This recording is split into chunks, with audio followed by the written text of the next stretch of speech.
Hollywood Forever Cemetery. Looks like this. Oh, Oh yeah, it's kind of incredible. It is a staple of Los Angeles and old Hollywood, with grand sweeping mausoleums. my God. Oh yeah, no, it's great. Tonight, when you all find yourselves there, having been invited, there is a large gathering of the kind who seem to be watching a movie or having some sort of ceremony, but you all are Humans watch gathered. movies in the cemetery? Oh yeah. Oh yeah. This is why Nice. for the record, this is why white people die in horror movies, but yes, that is a thing that happens. You all, however, find yourselves at a large mausoleum nearby in the Hollywood Forever Cemetery. One thing everyone who are staples of Los Angeles know quite well is yes, Hollywood Forever is a huge, famous cemetery. It is also the haven of Clan Nosferatu. Gary Golden and his children Metnick and Amalia live here, and an indeterminate number of Nosferatu and influential kindred of all kinds.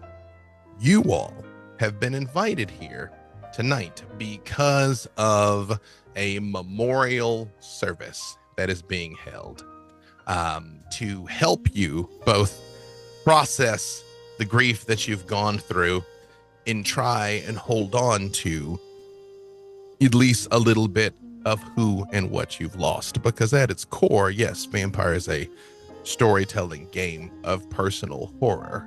You are a monster and you don't want to be.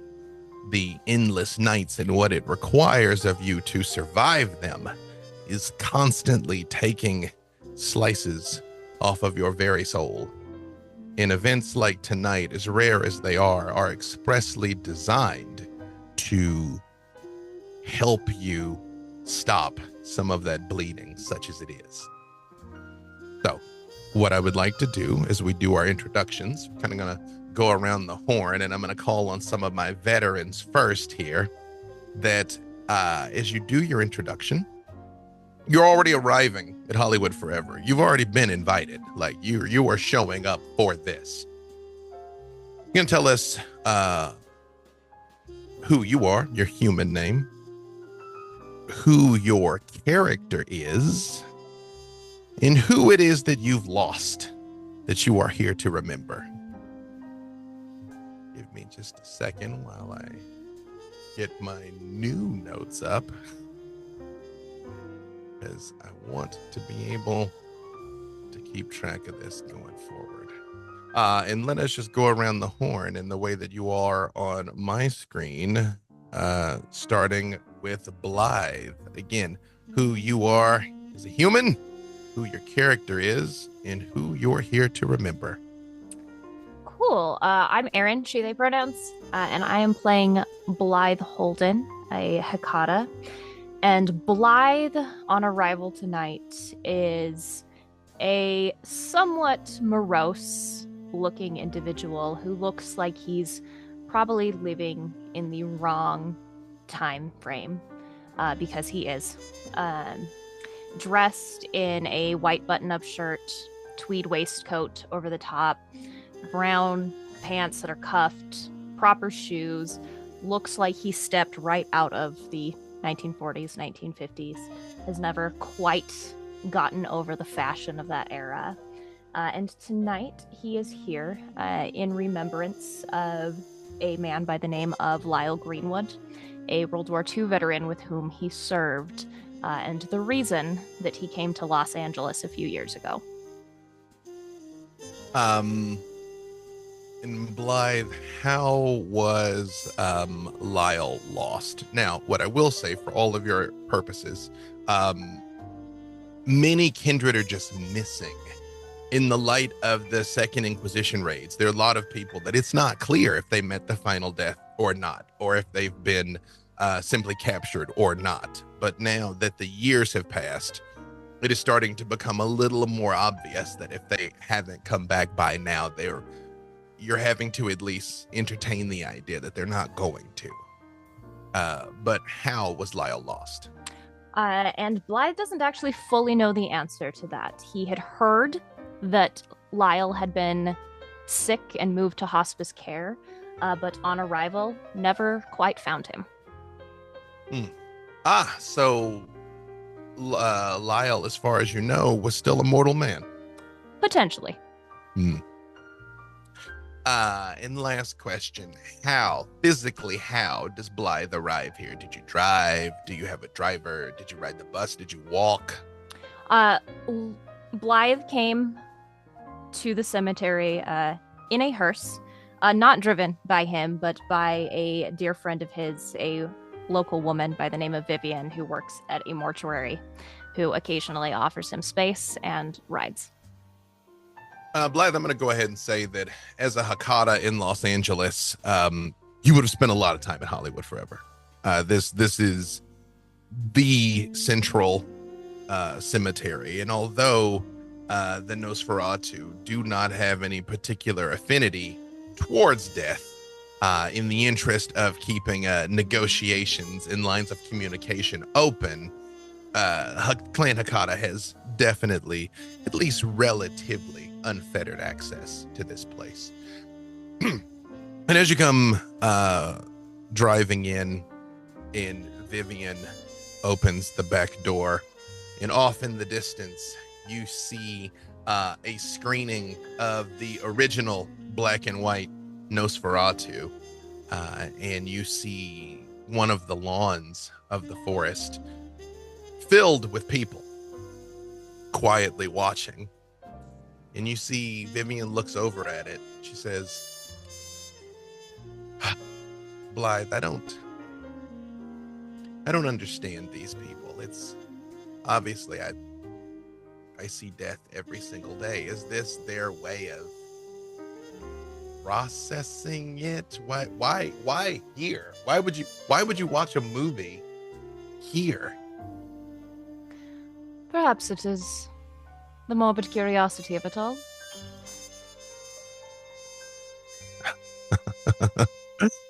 These casuals. And she just like slams the back of the hearse shut. She's like, they have no idea what it's actually like. They have no idea what it's like to actually prep a body, what actually happens. They think it's romantic when it's really just biological. I think there is a bit of dramatic in it all that appeals to the common person, albeit a little bit in a strange way. Are you calling me uncommon? Perhaps. You are definitely unique. Unique and uncommon, sir. I guess this place has you in a lighter mood, And he does actually give a little bit of a smile and a very polite, proper nod of his head. And she just comes forward and very gently smooths out your already immaculately pressed suit. When she reaches in her pocket and she produces a small pin that would have been a World War II era memorial keepsake, essentially, of a post-World War II when they brought back kind of a group of bodies and they were interred, because there is a very large military cemetery here as well near UCLA. And she says, this was my grandfather's. I would like you to have it. Of course, I wouldn't dare pin it on your suit, but she just holds it out for you. And he'll take it and kind of close his hands around it, feel it press into his palm. That's quite kind of you. I will keep it safe. Thank you. What do you need a ride back? Should I be back like at 5 a.m. or are you going to make other arrangements? I did not actually quite plan that far ahead. I'll find a ride. Don't wait for me. Yes, sir. Enjoy your night. Thank you, Vivian. And One last piece of business. We need to make your rouse check because, Kindred, when the sun is up, you are, to all observers, a corpse, unmoving and completely dead. And the moment that the sun drops behind the horizon, the curse of Cain comes upon you again and supernaturally reanimates your undead flesh. And along with that reanimation, more often than not, comes the hunger. And that is a success. Blythe, as you look out over this cemetery, you feel the closest thing that the beast ever gets to satiation and fulfillment. I wouldn't say you feel peace or calm, but at least in this exact moment, you feel the absence of the hunger that usually drives you. Robin. Same thing. Your human name, who Robin is, and who she's here in memoriam of. Okay, I'm Rachel. I'm playing Robin, who is a gangrel. She's here. She doesn't normally dress that smart, so she's here currently in the smartest jeans she could find. It's probably some Doc M's, and then like just a smartish shirt, kind of making an effort. Ace has had a brush under duress, wasn't a fan. And she's here in memoriam of like one of the first friends she made when she came over to LA, a guy called Matty, who was turned at about the same time she was, but he'd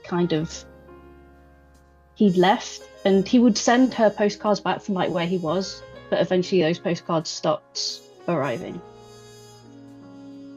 Was he also Clan Gangrel? Yes. And describe Ace for us, the bestest boy. Right. Bestest boy. Ace is a sort of mid-size, mid-length hair dog, kind of definitely not a pedigree, but just an excitable, likes chasing animals, and is the bestest. In how does Robin arrive here? Probably walks it. It's like, so it takes Ace out for long walks anyway, so this is probably just a... As you arrive at the gates and you see this very properly dressed vintage man sort of accepting something from this woman who gets into the car and drives away, Ace sort of sniffs the air and looks over towards the cemetery, and he looks up at you and is like, do we have to? Do we have that place? It smells so weird. There's a lot in. Do we have to? Yes, and listen, yes, we do. Tomorrow, though, the best steaks you've ever had. Like, I will make it up to you. But there's so many ghosts. There's so many ghosts. Like more than when we were at Disneyland. Like more ghosts. So many more ghosts than when we were at Disneyland. Okay, listen, you stay close. I'll protect you. It'll be fine. But no, I mean, I'll protect you from the ghosts. Of course, yeah. Like, yeah, right? Like, I Right, mean, you yeah. don't. All right, I tell you what. I can start barking right now. Like, I'll clear this Please, place out. Like, no, please don't stop barking. Blythe, as Vivian drives away, you very much see this woman intently looking at her dog, which, again, technically Feral Whispers requires you to make noises out loud. So it's like, and she's making them right back to it, as like the dog is looking towards you and looking back at her, Blythe. He'll just stop, tip his head a little bit in that curious sort of way.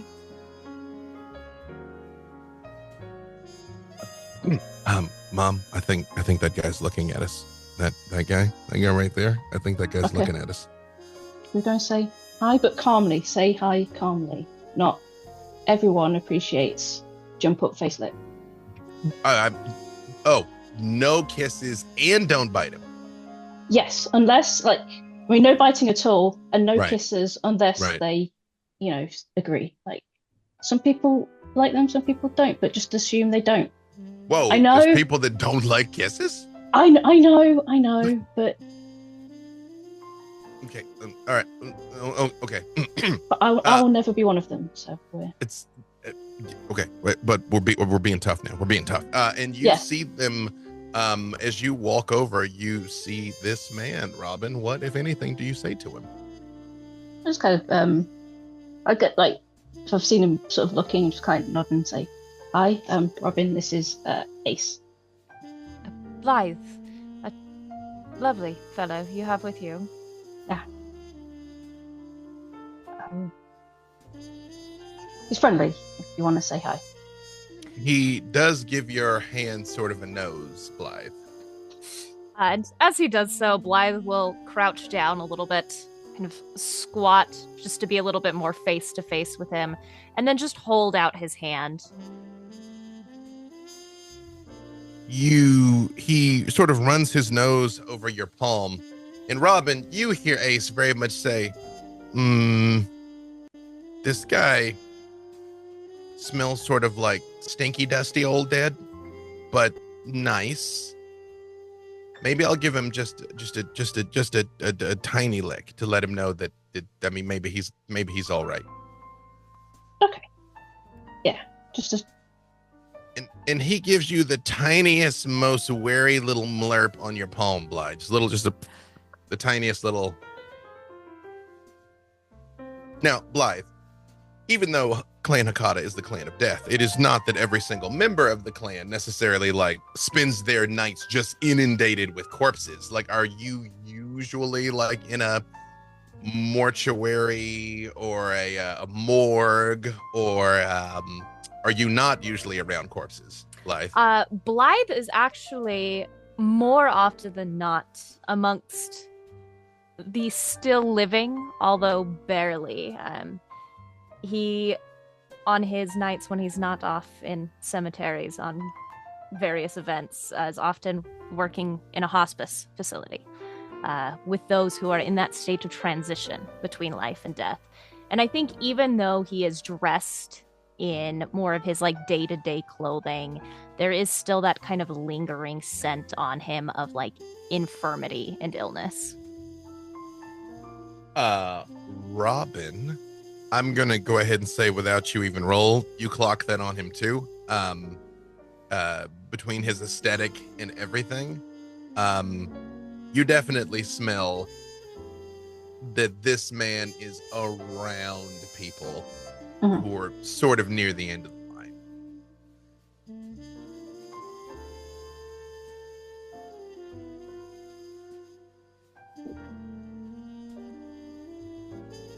I don't think she'll say anything. I just kind of like nod and watch. And Blythe will give a little scritch to Ace. Just a little tiny under the chin. It sort of likes it against his will. You know what I mean? He's like, no, okay. All right. Robin, rouse check, please. That is a fail for me.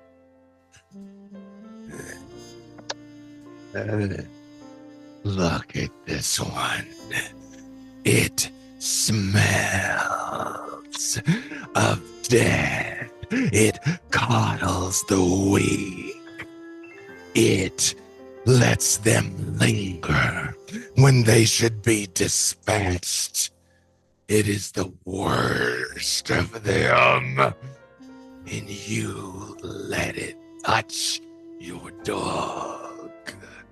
As you feel the beast come up, Robin, its hackles rising, as you come to this awareness about Blythe. It's fine. Different people want different things at the end of, and he's being nice to me. It's not fine. It's not nice. You have rolled around in weakness like a hog in slop. Soon you'll be on your knees begging for scritches like Ace. And yes, your hunger does rise to 2, Robin, as the beast torment echoes through your mind. However, I'm going to jump ahead slightly. I don't know if you all saw that, yes, Beth is actively recovering from COVID as we speak. So I can go a little easy on you here, but Dahlia. It's okay. I feel like based on, because Dahlia knows what happened at this Oh, yeah. point, right? Oh, yeah. So, this works very well for Beth recovering from COVID, that Dahlia's mental state and energy will be a little lower for this one. Just for the record, Dahlia, an equivalent amount of time has passed. I guess it's been about a month since those last sessions. It's been about a month since Eden's home was destroyed. You still don't know who did it, but you deeply have a theory about who did it. Okay. So it's okay. So I'm Beth, she, her, playing Hi, Dahlia, she, her, Malkavian. Dahlia has not been doing so good this past month or so. She's been in a state of shock and mourning as she had fallen into an accidental relationship with her therapist, which is, of course, a no-go, but she leaned into it anyway and thought she had something pretty special with her, and then she went and fucked it all up, and Eden got blown to bits, and Dahlia normally is very prim and properly put together, little black dress, black heels, groomed hair, very tries to be presentable at all times, because who knows when there's going to be one of her readers that notices her in public, but she has not been since finding out. She walks to this event. She's not been taking rides. She's actually cut off most people for the last several weeks, hasn't been responding to emails. Her publisher and PR and all that have been kind of giving her space, but getting a little impatient at this point. And she hobbles her way here, knowing that Robin's gonna be here. I feel like Robin and Dahlia have been in contact, at the very least. Ace is therapeutic, so yeah. Dahlia does make her way to this event, walking. She is literally wearing baggy overalls covered in paint splatters and blood splatters. Hair up in like a messy braid that obviously hasn't been redone in a couple of days. Baseline makeup to not look so dead. Let me insert just one thing before you keep going. Dahlia does have ranks in fame. She is a famous romance writer. I would say she's famous enough Gothic slut. I leave it, because we're playing against type in this game, right? I leave it up to you whether or not your characters know her by name or know anything about her, but she's famous enough that you at least would have seen her, her face on a billboard or something, or maybe it was flipping through the channels and she was getting interviewed or something. Robin, I would also pretty niche fame as an author. It's do you know Sarah J. Maas or Anne Rice kind of thing, like Stephen King? Those are three wildly different levels of fame. You just saying. They're all same level of rich. Right. Robin, I will say, you are aware that Eden's home was blown up with her in it. You also don't necessarily know who, especially because you all had run afoul of the Inquisition. Who can say? Yeah. But you would be aware of her death. And Dahlia, presumably, I know you can just nod because you're coughing. Presumably you are here in remembrance of Eden. Yeah. That's pretty much the first thing that Dahlia has actually left the house for in the last several weeks. And only because Robin asked, and only because it's for Eden. Then I will say, as you approach, you see Robin, you see Ace, you see this well-dressed man sort of down on one knee, giving Ace scritches, and also Robin, give me wits and awareness. First roll of the game, the most common roll of the game, because wits and awareness is the actually. While you're assembling that dice pool, did I understand that some of you all are trying to learn how to run vampire as well as play it? Is that what I'm hearing? Well, when we get done with this, if you like, I'll hang out a few minutes after and give you a little bit of how the sausage is made. I don't want to do it in real time; it's gonna mess it up. But I will say, wits and awareness is the perception check of vampire. So that's a 4 blanks. Oh, completely, totally, utterly blank. I might have said Robin, I meant Dahlia. I apologize. So it's fine. It makes sense that you don't notice anything because the beast. That was my mistake. I meant for Dahlia. It's because Robin is on my screen as I'm making notes. The beast is beasting right now, Robin. Is it micro expressions related? Yes. So you can add your specialty. So for those of you that have a specialty, I think everybody should probably have one. When you have a circumstance that involves your specialty, you get to add an additional die. 1, 2, 3, 4, 5, 6. 6 successes. The fact that Robin notices nothing and you have 6 is perfect. The beast has given her a hard time, Dahlia. Like, as you approach, I mean, you very much, like, her brows kind of furrowed, sort of like, like very much trying not to let it in type thing. And you recognize it immediately, Dahlia, as you approach. I immediately come up to you, Robin, and I just kind of wrap an arm around your waist and give you like a side hug, and then continue to like hold on to your arm with like a gentle squeeze. I'll kind of like lean into it. Just glad you came. Thanks. And I just lean my head, and that's...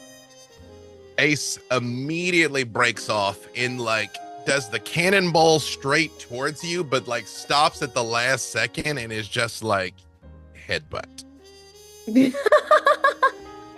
Yeah. Dahlia drops down to her knees, just full crisscross applesauce on the ground, and just arms around Ace and like gives like a hug and the deep neck scritches. Blythe, what, if anything, does Blythe say as you are witnessing this scene? Blythe will watch Ace go over to her, and as he kind of dusts himself off and stands, he'll kind of do that double take and squint at Dahlia and say, You're the author. I like pull away from Ace, like it's one of those things where I'm like, I just really am so over being perceived right now, kind of, and just looks over and I could give like an autograph later or something if you'd like. Oh, your secret's safe with me if you don't want it. My friend is quite fond of your work. She's got quite the stack of your books.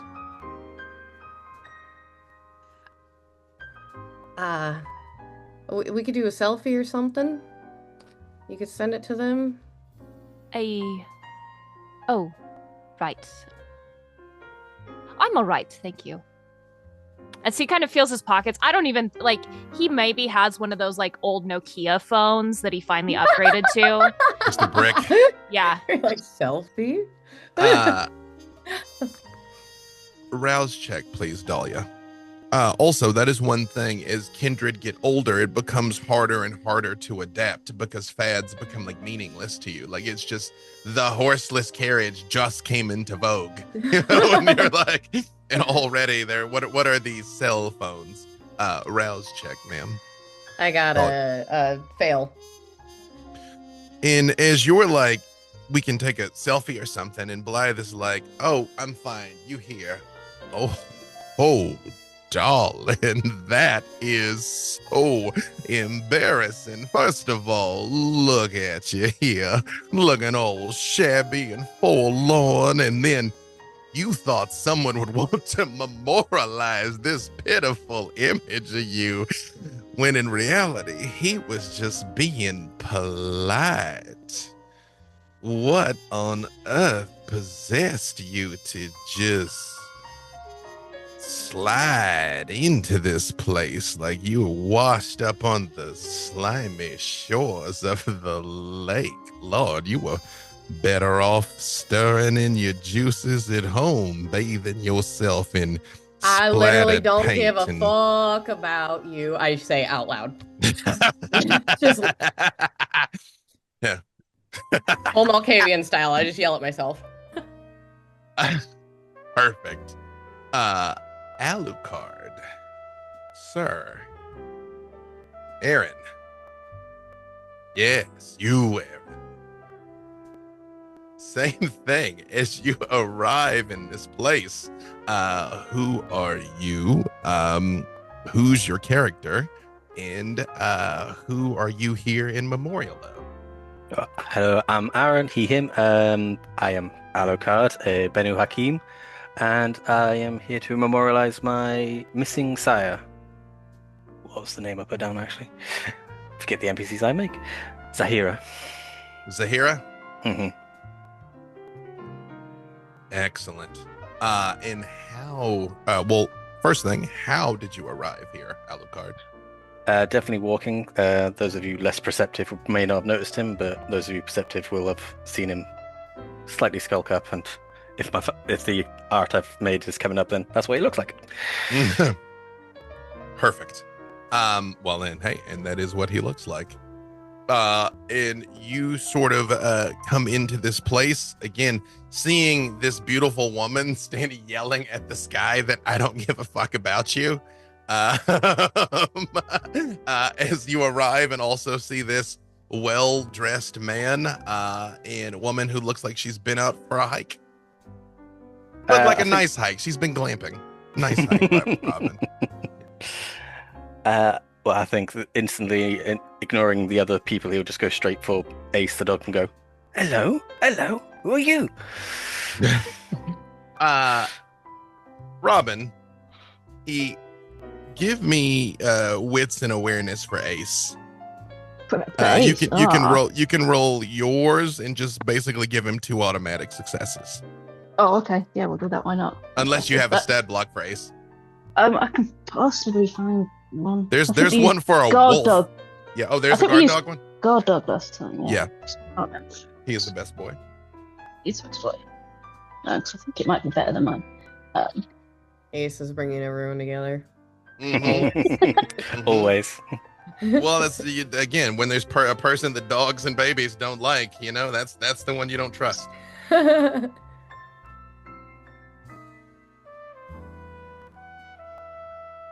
93. There we go. Guard dog. Oh yeah, Ooh. guard dogs on page 373. I think that you just said that. Yep. Yeah.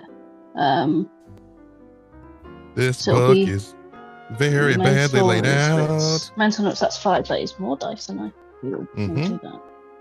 And I guess no blood dice either, because dog. Yeah, he's got nine dice for this. 9? Mm-hmm. Yeah, because they've already, he's got a physical of 5, and he's got an awareness of 4. Isn't wits mental? You are correct. Never mind, I'm looking at something completely different. It'd be 5 dice. Correct. I can roll 9 Nope. if you want, but No, you're correct. that's 3 successes. Ace deserves many days. It's true. Well, he's been through some things, honestly. Like he's seen some Yeah. stuff. Yeah. Because Ace is not Gould, correct? No, it's the famulus, so Yeah. So, Yeah. but no, he is not. He is still a biological dog, right? yeah. Perfect. Alucard. Ooh. I appreciate having an actual dog show up. It's great. We love a practical effect, by the way. Scritches. Exactly. He's like, wait, who's getting scritches? No, it's here. Yes, yeah. I'm not cheating on you, buddy, I swear. Exactly. I'm maintain eye contact, establish dominance. Yes. Where has Alucard been most recently? Like, have you actively taken a life lately? Like, what kind of places has he been sleeping? He definitely would have taken a life recently, just considering his line of work and his prototype. He usually sleeps wherever he can, pays for a room, finds a job, usually with criminal contacts, that kind of thing. Not the best of people he hangs around with. Robin, Ace is like, hey, don't freak out. This really great guy, great scritches, kills a lot of people. He still smells like blood. He thinks he's clean. He isn't. Just something to be aware of. I appreciate the warning. But gives good scritches, so that's got to be like... No, yeah, right, yeah, sure, yeah. I mean, like, whoa. Hey, first of all, Mom, it takes more than just scritches, because I will bite this dude. You want me to bite this dude? I will bite this dude. I don't care. Do not bite this dude, please. Good. I didn't want to bite this dude. Okay. I'm glad. I know you didn't really. What, if anything, do the rest of you say as this man kind of materializes and immediately starts loving on the dog?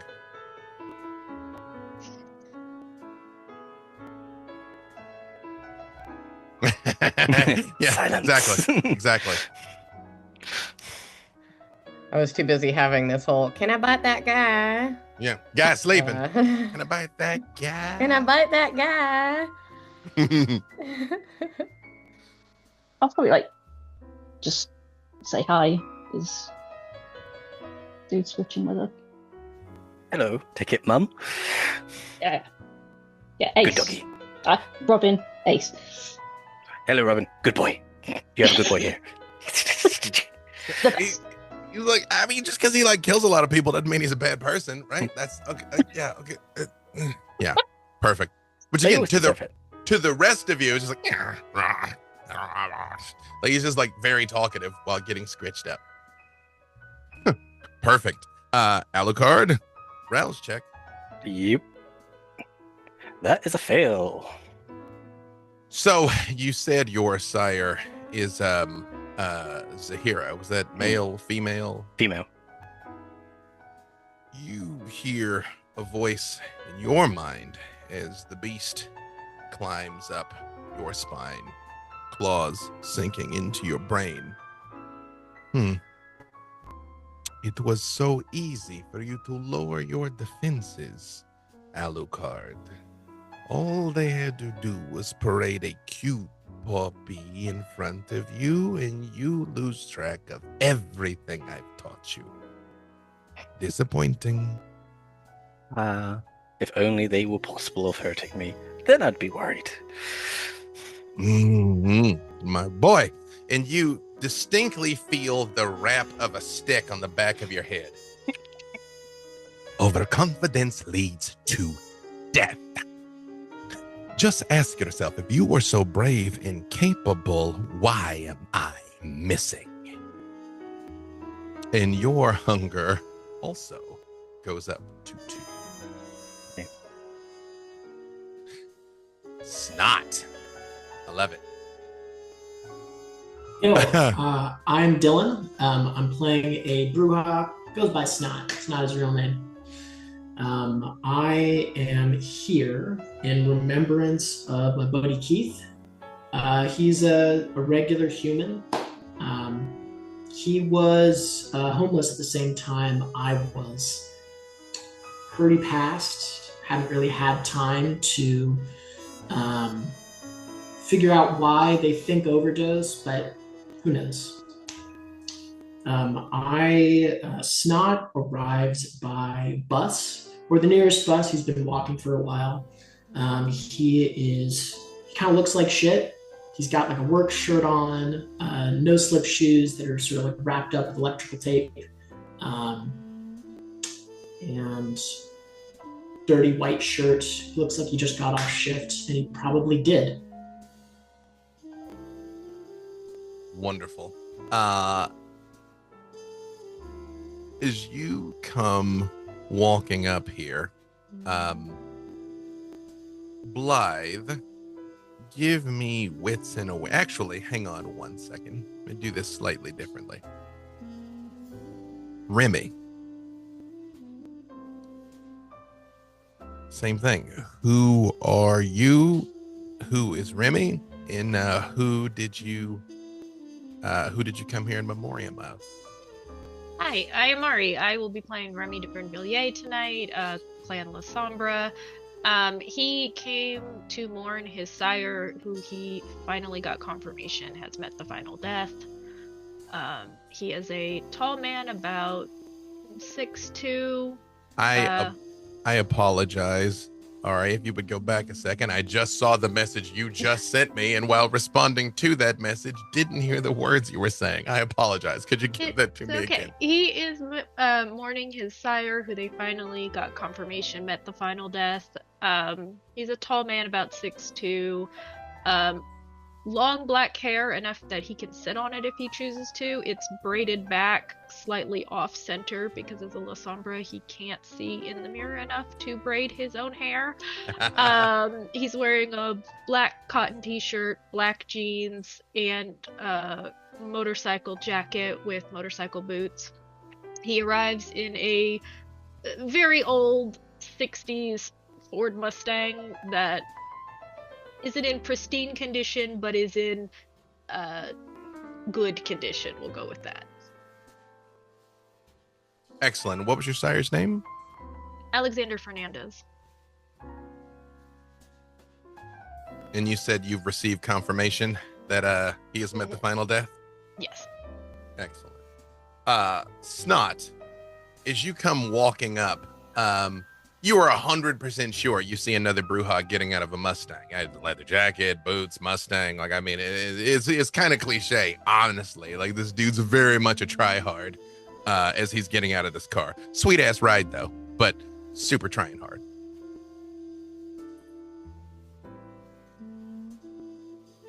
This Brujah's got money. I'm gonna go walk up to him and put the vape away and say, "Man, you got like $5?" Kind of looks at you for a moment and just kind of like reaches into his pocket and pulls out $5. Thanks, bro. Appreciate it. You're welcome. Remy, give me wits and awareness. Actually, not wits and awareness. Give me either charisma or manipulation, whichever's higher, in insight. Oh, this is great. 4 successes. Snot, are you really this down on your luck, or are you kind of faking? No, no resources, actually broke. Yeah. Remy, this guy is one of those Brujah. One of those Brujah. He kind of takes the purple tinted sunglasses he has above his forehead, kind of like puts them down, and kind of looks them over and goes, "Don't buy vapes with it." Oh, it's more of like it's like a fidget thing, you know, like you can't even really feel it, but it's good for masking, you know. Snot, what flavor vape is it? I mean, is it like one of those super pretentious ones like cinnamon bun, or is it like No, it's like it smells like the color blue. Incredible. Snot, give me a rouse check. A success. It's, you're just broing it out with this other Brujah, like this is cool. You know what I mean? Like, hey, maybe we could just like overthrow the government later. This guy seems solid. Remy, give me your rouse check. Success. Same thing. You feel something quite different, Remy. You feel yourself looking this guy up and down, and the beast is looking him up and down with you, just in total alignment of just like, ugh. You all are having two very different reads of each other here. in this moment. And last but certainly not least, Fitz. See him playing Fitz. You're like getting noise gated or something. Like every other word's dropping out. Yeah. Still kind of like you sound like you're in a fishbowl.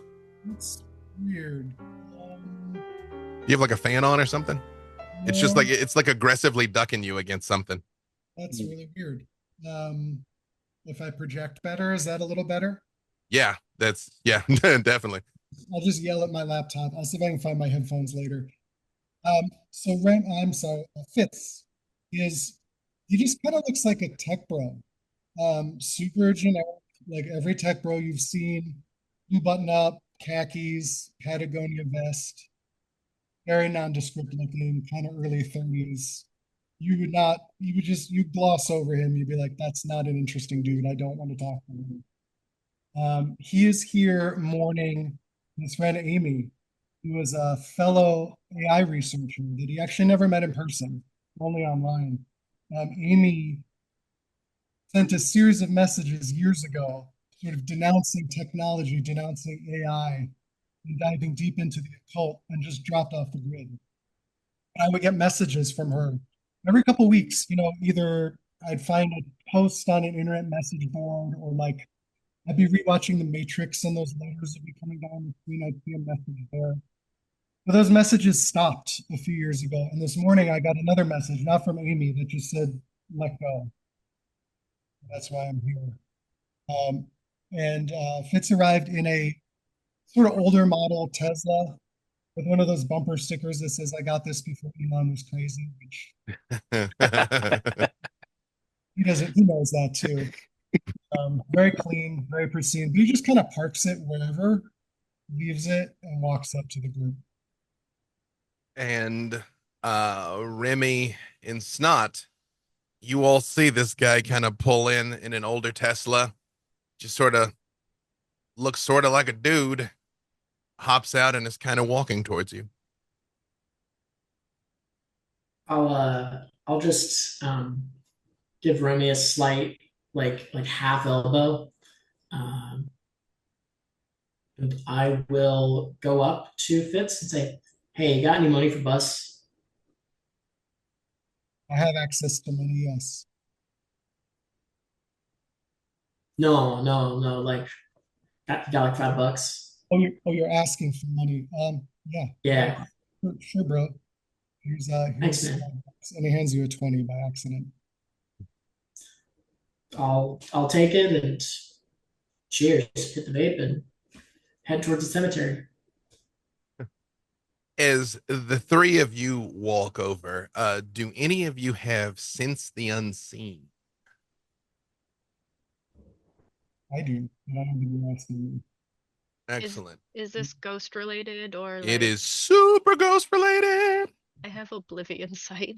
Yeah, for sure. Okay, so for those of you that have Sense the Unseen or Oblivion, give me Wits Awareness plus Auspex or Wits Awareness plus Oblivion.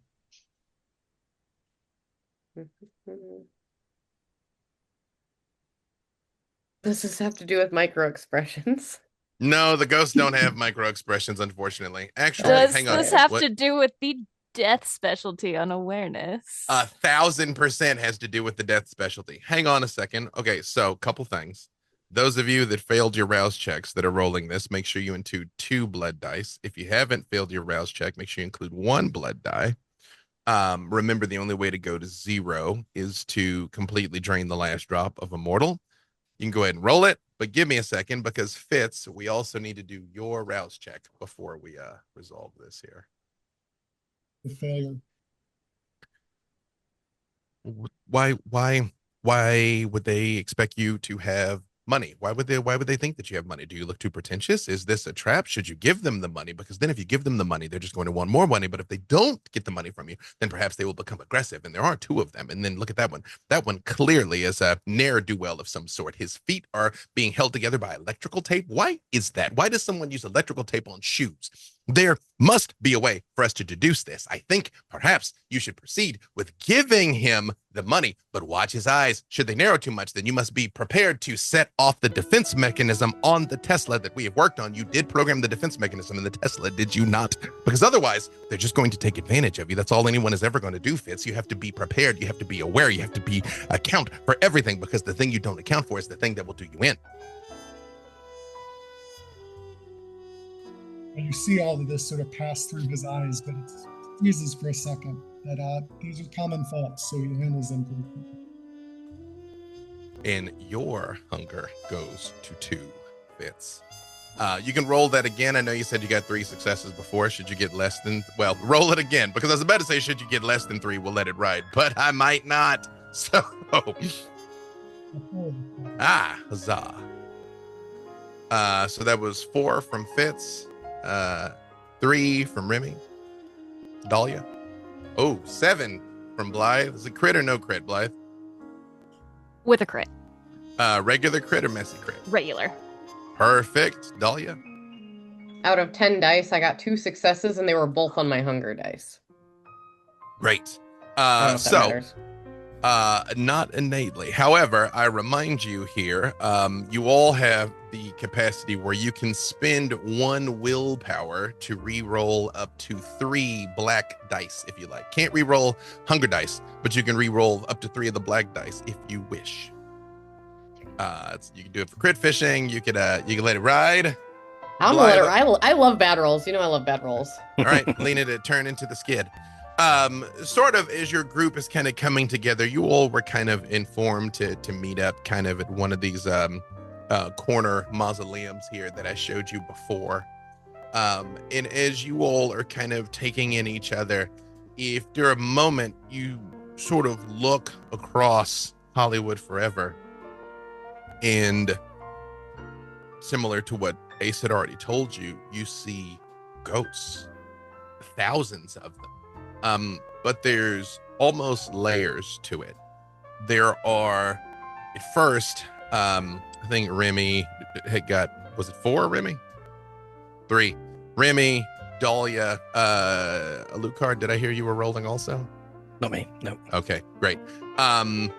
You two sort of see almost what you'd expect to see.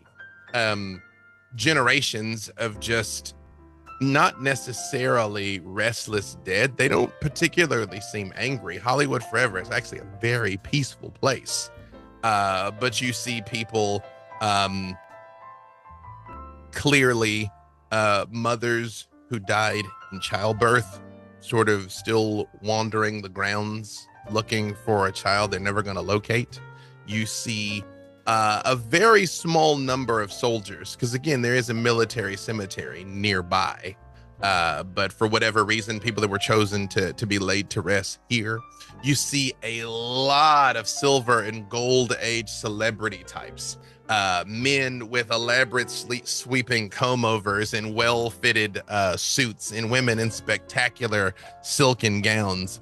And people just sort of from all walks of life, just sort of wandering this place, looking for things and people that they're never going to locate. You, Fitz, and definitely you, Blythe, start to have a slightly different insight. Because Fitz, you kind of just make the cusp of it with those 4 successes.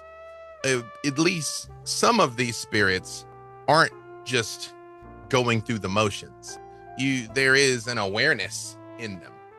They're talking to each other. They seem to know that people are here watching the movie. They seem to be aware of you, Kindred, and like sort of like look your direction, like they're having an existence such as it is here in Hollywood Forever. That is almost like it is almost like if there were living people that were also sort of mixed in around animatronics, if that makes sense. Like some of these people are just a lingering impression of what they once were. They are an echo. They're literally a ghost of what was once a functional human. But some of these people somehow still are complete people, if that makes sense. Blythe, you see something else with those 7 successes and a crit.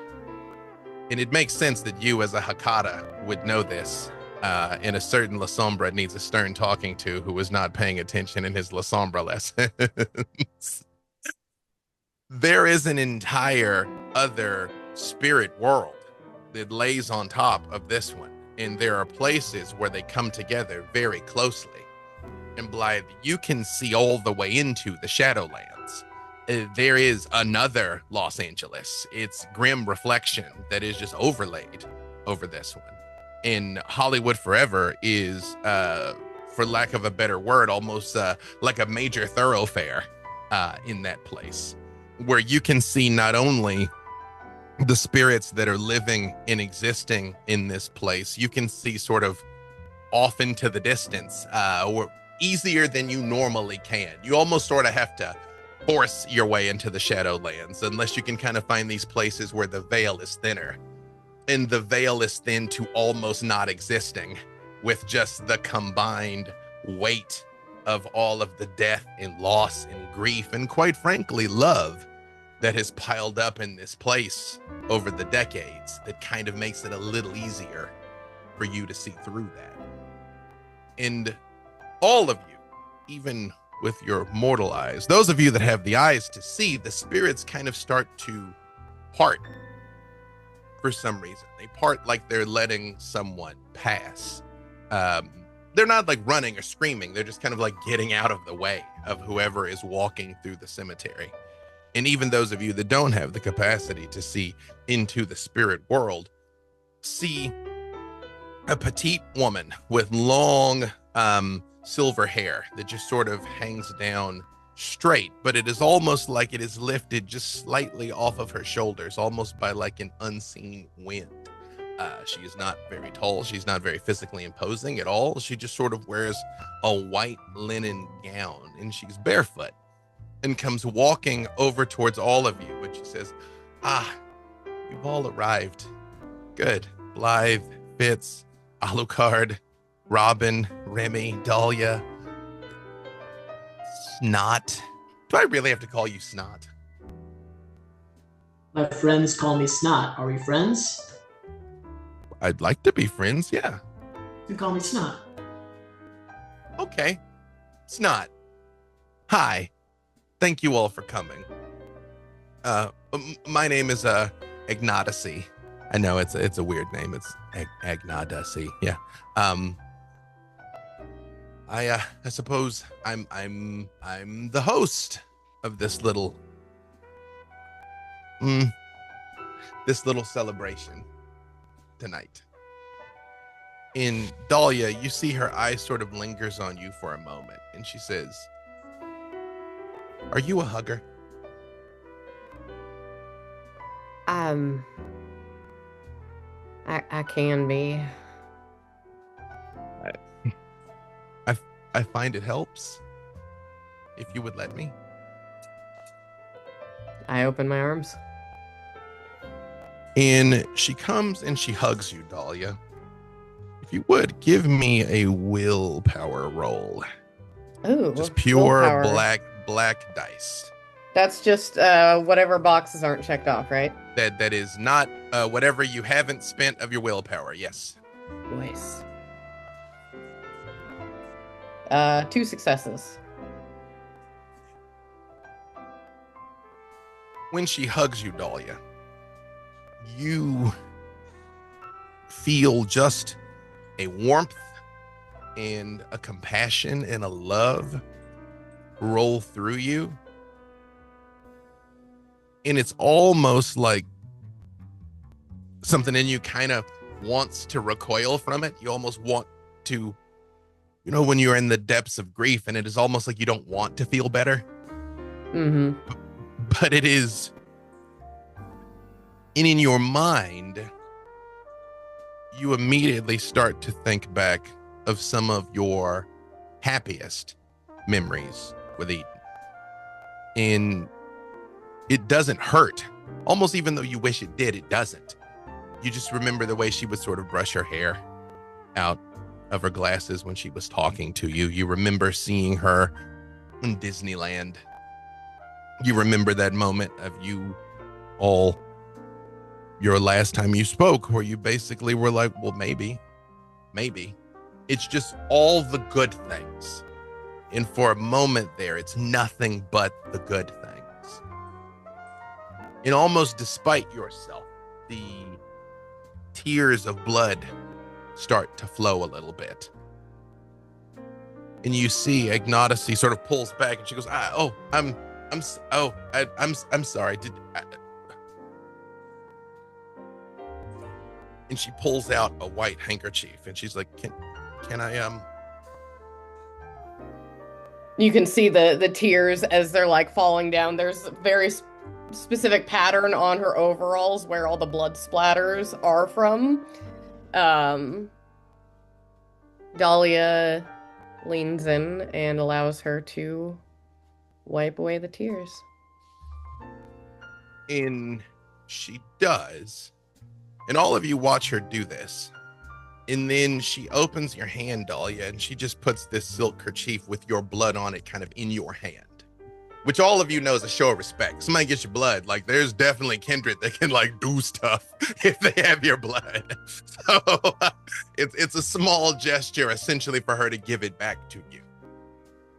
And she's sort of like, thank you for sharing that with me. And she sort of kind of looks to the left and to the right at this like gathering of strangers and say, she was very special.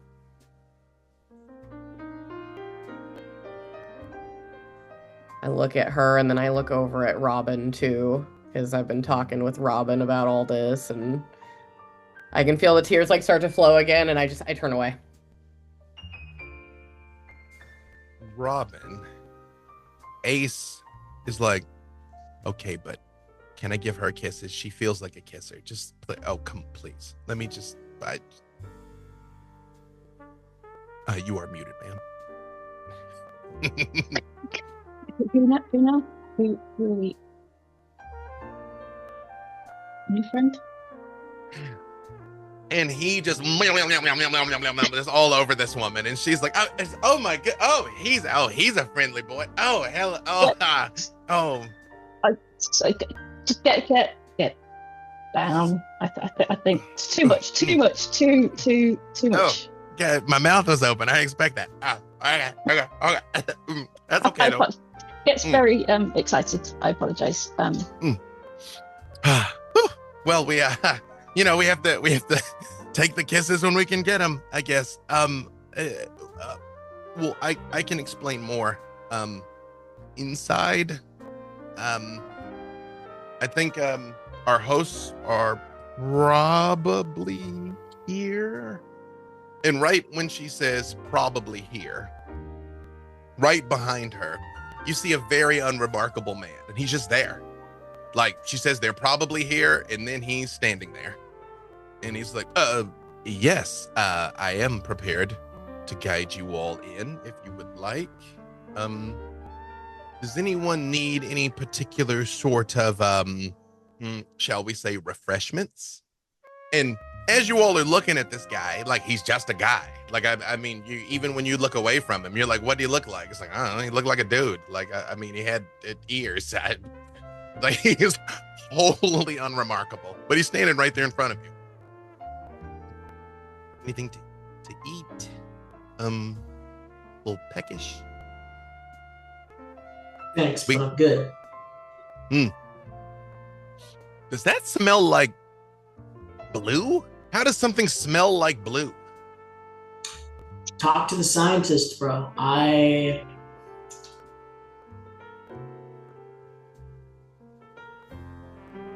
Okay. Oh yeah. No, it smells like blue. That's cool. And everybody else good?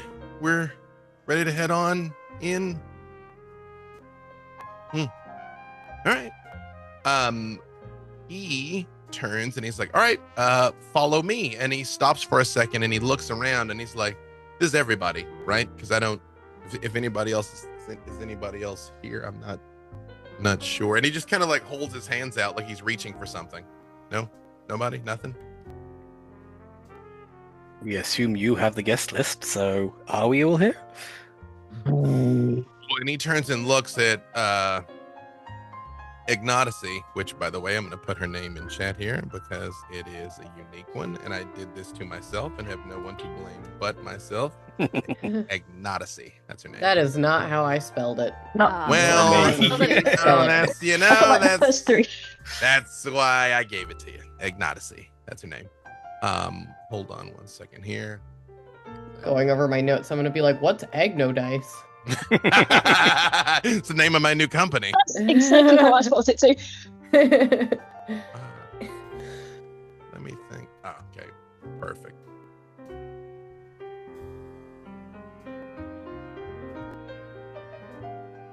He looks at Ignotacy and he's like, "Is this everybody?" And she's like, "Well, it's everybody of this group now. Yeah, sure, we can go." And he turns and he starts to lead you into the cemetery. And again, those of you that have the eyes to see it, again, you see a very similar situation as I described before. Some of these spirits here are clearly just going through the motions. Other ones absolutely are aware of your presence. Those of you that have the ability to see these ghosts, just give me your wits and awareness. Don't add the discipline this time. Actually, you can add the discipline to it this time. You guys are good at this. Robin, do you have any standard dice there nearby? Just like Yes. normal? Roll a Yeah. D8 for me if you would. D8. Yeah. 8. Beth, I need you to know how quick I tried to screenshot that, but you were too fast for me. Oh, I tried. I my went face for it, of man. horror is I again rolled a ton of dice and all I got was a beastie face on a red die. That's it? Yeah, I can take a photo. Great. We're going to come back to that in a second. Perfect. Blythe, Fitz, what'd you guys get? I've got 3. 8 and a messy crit. 8 and a messy crit. Perfect. And Remy? 6 with a normal crit. Okay. Wonderful. Okay. Okay, hold on a second. I like to think that like Dahlia is on something for her grief, much like I am on Dayquil and Mucinex and all sorts of things that are making me very loopy right now. So Oh, hold on. I need...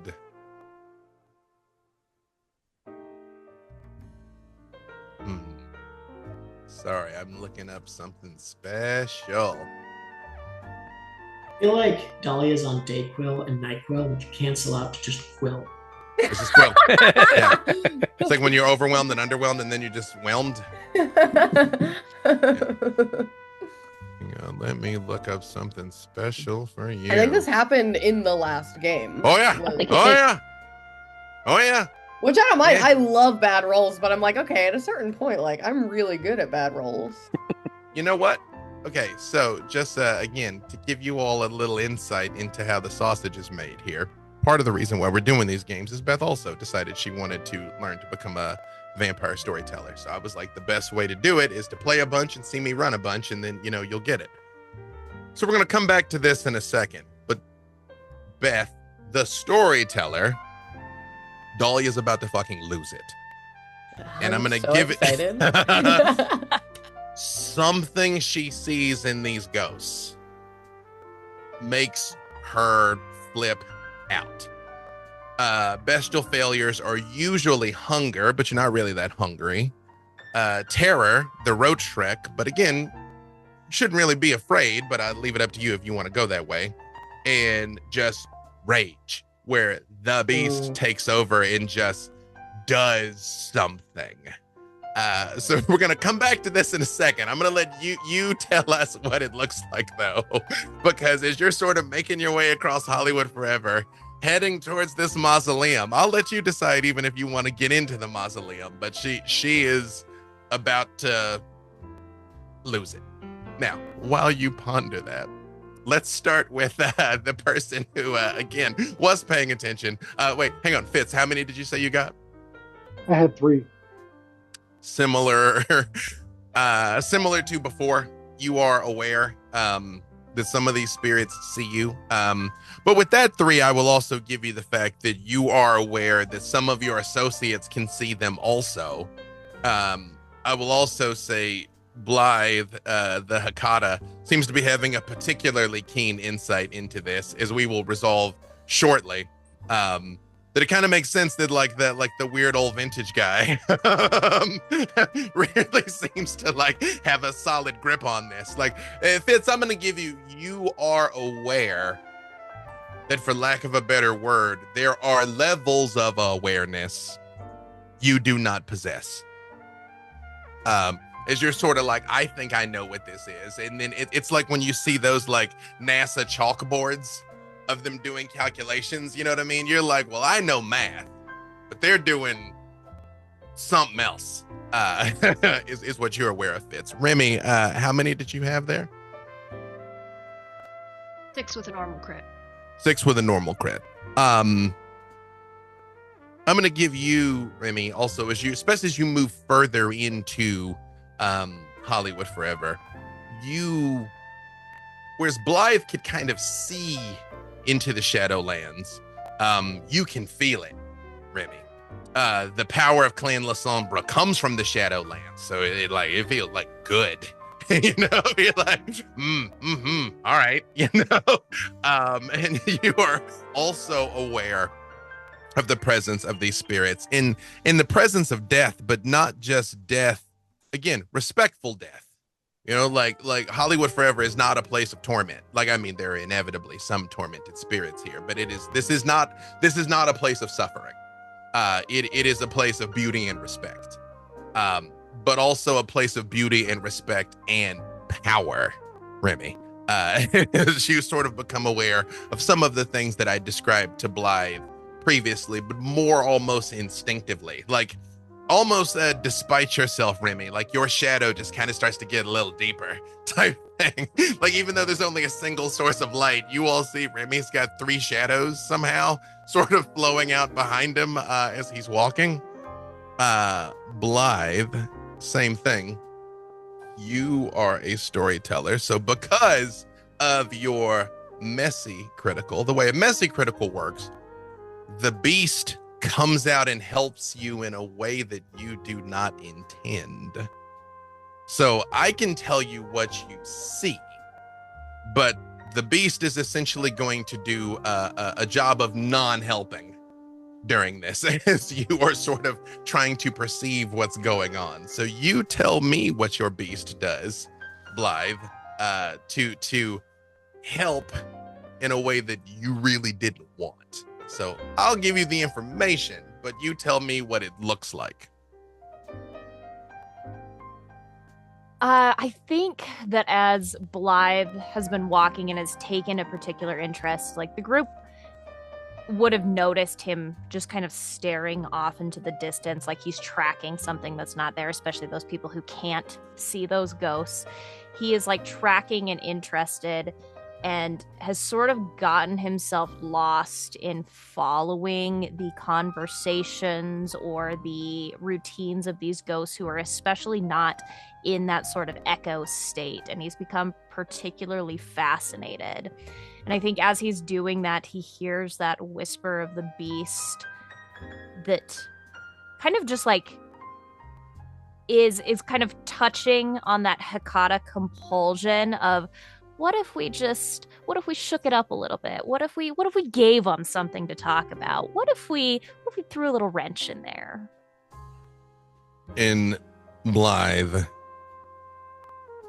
you do see nearby, similar to what I described to you before, but this time as you've gotten a little closer, you do see a golden age actor, someone you actually would have recognized. You might have seen one of his picture shows once or twice, and he is standing there and he's holding a pipe and he's smoking it, but as he's smoking the pipe, the smoke comes out of an open wound in his chest, as he clearly has been shot in the back, and that's what killed him. But he's like, we're gonna work it out. She's just a little upset. You know how it is with these crazy tomatoes. They get a little wound up on occasion, and she's like, where were you last night? And I was like, I didn't come home for all this sass. And I turned around to pour myself a brandy, and the next thing I know, she hit me with something. And it was, when I find her, I'm gonna have a strong word with her, and then we're just gonna get on, and everything's gonna be great. It's just she'll be sorry that she angried me up, though. If I miss my call in the morning, I'm gonna give her what for. And he's just sort of pacing, smoking this pipe, not realizing that he is dead or that his wife killed him nearly 100 years ago. Like, I think as he watches that and as he passes by, Blythe cannot help himself but just say, "Oh, you poor sweet thing. You don't know." Don't know what, fella? Like, hey, look at you. I like the cut of your jib, though. Where did you get those slacks? You'd get me a pair of those right there. They would look real good on camera. What do you mean? Oh. I don't know what, fella. But your wife, she's trying to kill you. Betsy? Trying to kill me? What? What are you talking about? She would never. She would never.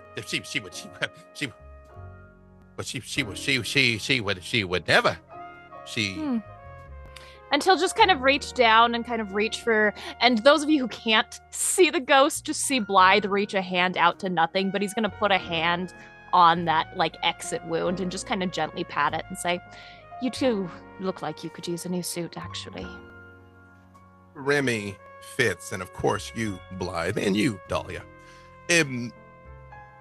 All of you are accustomed to ghosts, and like you understand from folklore, they can't cross over because there's something unfinished. That's what keeps them ghosts. Some of them over time can gain some level of awareness and individuality, but it's at the end of the day, they have some unfinished business. And there's something they can't tell until they can.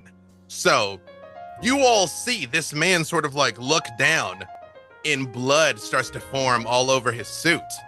And normally when they complete their task, they can move on into the light. But that's only for good people. And you see the blood start to form all over him, and he what do you mean I need a new suit? I've been like, Betsy did this? Betsy did this? Listen, I just had a little too much to drink. I didn't know that she was that upset. And around him, you all see shadows start to swirl. Because in Remy, you know exactly what this is. Because again, not everybody goes into the light. And as these tendrils start to like wrap around his legs and his arms, he's like, "What? No, well, tell her I said I'm sorry. I just Holy Mary, Mother of God." And you all see him pulled down into the other place people go. And Blythe, you kind of can't help but just like the tiniest little smile. And as he does so, he's gonna take out like a little pocket book and just write down a name and a note, stick it back in. Which, again, Fitz and Remy, you all see. Now, Dahlia, I leave it up to you. Does whatever Dahlia's about to do happen before you enter into the mausoleum and presumably there's other kindred around, or does it happen outside on the way? So here's a question. I thought of something, but then I realized, does it have to be ghost related since it was on? No? Not necessarily. It's theoretically something that you have just witnessed has triggered this reaction in you, theoretically. But that being said, this is a storytelling game, so that can manifest however you see fit. I mean, you did just have very vivid memories of Eden. You've been through a lot. Like this could go anywhere. So Dahlia has been a little bit more in her head than usual lately anyways. But the little interaction with Agnodacy, yep. Agnodacy, gave her that little bit of a euphoria, which she has noticed usually comes with a bit of a drop almost immediately after. And as we're all walking to the mausoleum, he sees... If I could just interject one tiny thing, and then I'm gonna let you have this. At the very last second, you all see Ignatus. He stops walking and is like, "Oh no!" It's like, wait a second. Okay, please proceed. As we are walking that direction, there is a cute young couple making smooching on each other right on the wall of like where like the entrance where we're gonna be going in. They're like right there, right? And I've had this drop in my energy. I have a bit of a hallucination going on, and I look at this couple and I don't see who's actually pushed up against the wall kissing on who. I see red hair, I see black hair, I see myself, and I see Eden in this moment, and my brain it's not registering like, oh, this is somebody else. It's registering that I'm such a complete idiot for what I allowed to happen to her, and I came into her life and I destroyed her. And I grab the woman with black hair by the back of her head. I pull her back. I scream at the top of my lungs and I punch her in the face as hard as I can. You all watch again. Dahlia, who is not very physically imposing, comes over, grabs this woman, and just socks her. And the guy's like, "What the hell? What the hell?" I'm gonna try to break it up. I'm gonna use rapid reflexes, and yo, what the fuck, dude? I'm just screaming at the top of my lungs, "You dumb fucking idiot!" And I'm just like pounding. I have no idea what I'm trying to pull you back him into the ground. Yeah, I'm gonna try to pull Dahlia back and break up the fight.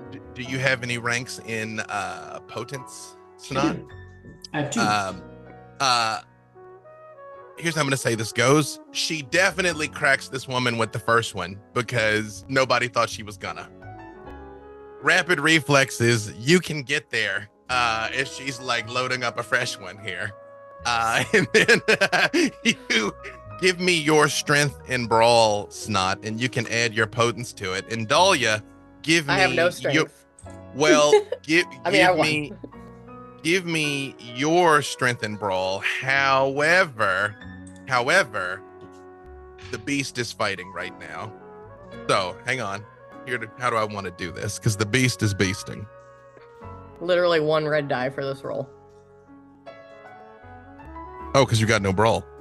I have a 1 die in strength and no brawl. I did not make a physical character. It was a fail too. Nope, hang on. This is gonna go slightly differently though. Well, actually, okay. So here's what happens. Yes, Snot, you're able to pull Dahlia off of this woman. But Dahlia, you are still in the depths of the beast right now. You just hear in your mind, yeah, that's right, darling. Look at them. Look at all of them. They just got their bullshit love or whatever. You're doing them a favor right now by just slapping her in the face before life does. And who is this motherfucker putting his hands on you? How dare he? He's getting oil stains and cigarette butts and bus tickets stank all over you. Show him who you are. And Dahlia, can I turn and hit Snot? You absolutely can. However, if he is grabbing you, you're not gonna try and hit him. You're gonna try and bite him because you are a wild animal, and all of you are seeing this. Like, I mean, she's screaming, frothing. Like, you've been kindred long enough. Y'all know what the bestial fail looks like. She is not remotely chill, which you also realize. Here's 2 mortals that are seeing a vampire. She's fangs bared, blood-eyed right now. I'm going to get you to roll 3 dice to try and bite him. Yes. Me? Because, all yeah, right. you get 1 just black 3 and 2 black red. Dice? Well, Two- with okay, two red and a black, because it is possible to fail more. Jesus fucking Christ! Are you okay? Hold on. I cannot make this shit up. It is a bestial failure. We're in the first bestial failure. We've got another Yo, failure. dog, yo, I heard you like bestial fail. I put it in Discord again. I We're put getting a deeper and bestial deeper into that fail hole. in your bestial By the fail. way, Well, I bet 3 successes for my first brawl. I don't know how that plays into this. it's not, well, you can easily restrain her. Okay. It's not. Okay, So stop. it's not. I'm gonna give you a couple things. Okay. You can easily restrain her. You know what it means when the beast takes over. You also do not know her. So I leave it up to you to what extent you're trying to be gentle, because she's snapping at you just badly.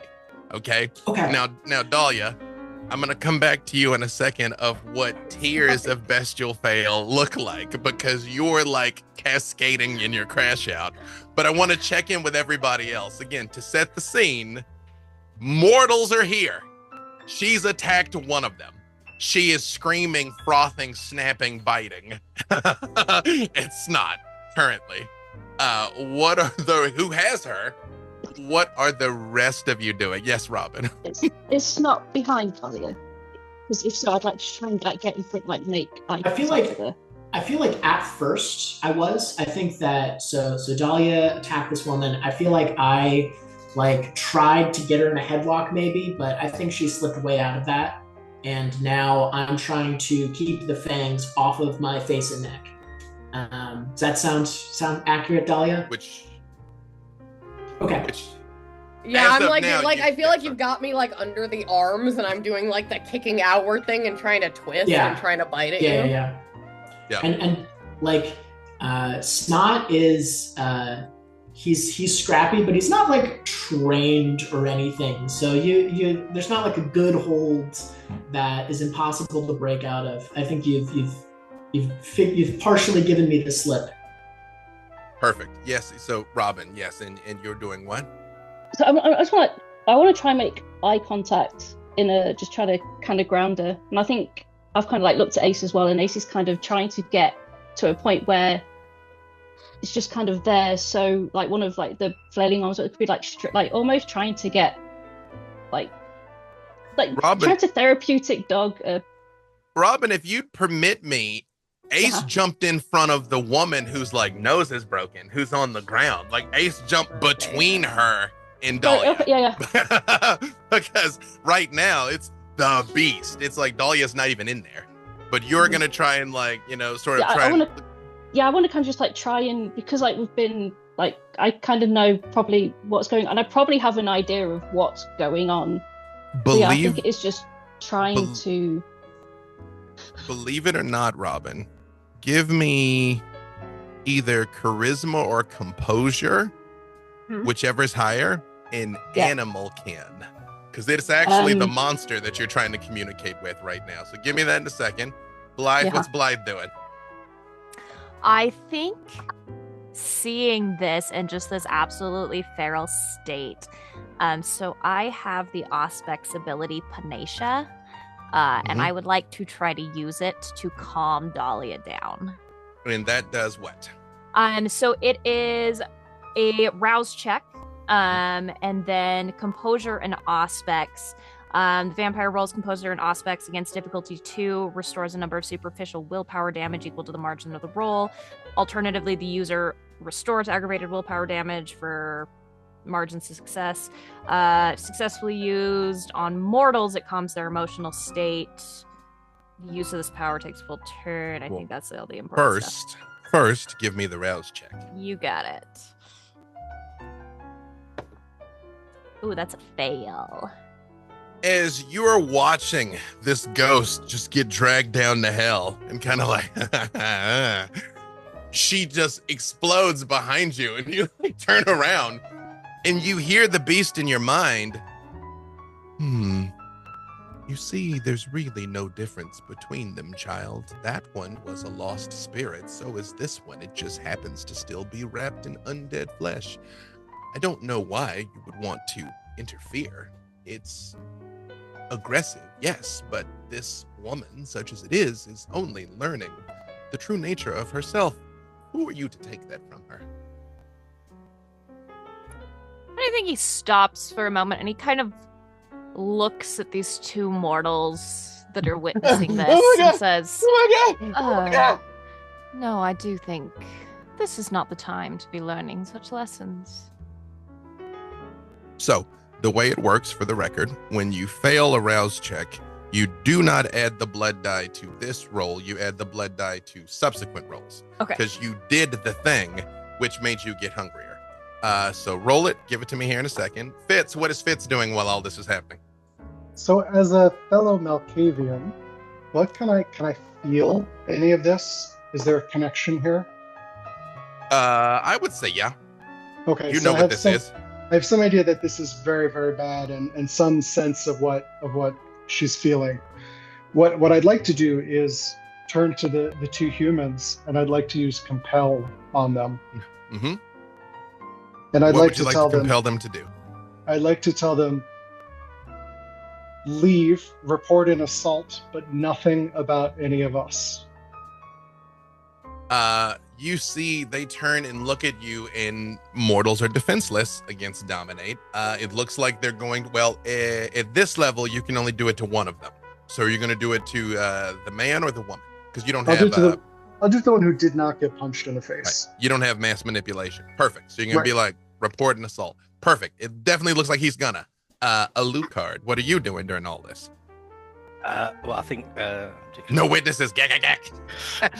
Kind of, but he's going to grab both of the mortals and just pin them against the wall and say, I would suggest you guys remain very, very quiet. Give me your strength and brawl. Can I add prowess? Well, actually, can I activate prowess? You absolutely can, and you can add your potence to it. Give me that when you got it. Remy, what's Remy doing? Because he can see that Snot's got Dahlia, and Robin's trying to like calm her down. He's gonna get behind Dahlia and kind of put her in a headlock so she's forced to look at Robin to try and calm her down, and just whisper in her ear, "Master yourself." Perfect. Well, let's go back around to because we have several things to resolve here. So first, Dahlia, this is about to get objectively worse as you fail on your failure. That like now it's the fact that again this dude put his hands on you is the trigger for what it's about, and you need to be like, hold up. Now he literally smells like garbage. Yeah. So, Dahlia, you tell me what happens. Does I had to walk away for a second. Does Remy, what you did, is that like did you use like a thing or no? He's just grabbing you and he basically put you in a headlock, so you're looking. Got it. Yeah. So like people are all over you right now. Yeah. And it's still bestial failure stuff, right? So two of them actually. I'm doing a double mad. I guess I'm biting Remy. I'm biting Snot. I'm biting anybody who's touching me. Then give me the 3 dice to see if you can bite him again. As Dahlia's not here. I got a success. You can give me Dex and Brawl to see if you can just sort of like get out of the way of her snapping at you, Snot. Because again, she's a wild animal right now. Robin, how many successes was that on the 4? Oh my god. One success. Ties go to the active person. Snot, she buries her fangs into you for 2 levels of aggravated damage. Kindred are capable of killing each other. So, I mean, she bites you badly. Like, I mean, she's like, but like, really does, like, get you. All right. I'm gonna punch back. I'll take the 2 damage. You take the 2 damage. Hang on, because you're gonna fight back. You can give me your strength and brawl. We're gonna come back to that in a second. Robin, you're like, hey, whoa, hey, right? Dahlia, roll your willpower for me. Because one thing I will say, the game is very clear on how you frenzy. It is not at all clear on how you come out of the frenzy. I got 1, 2, 3. I got five successes.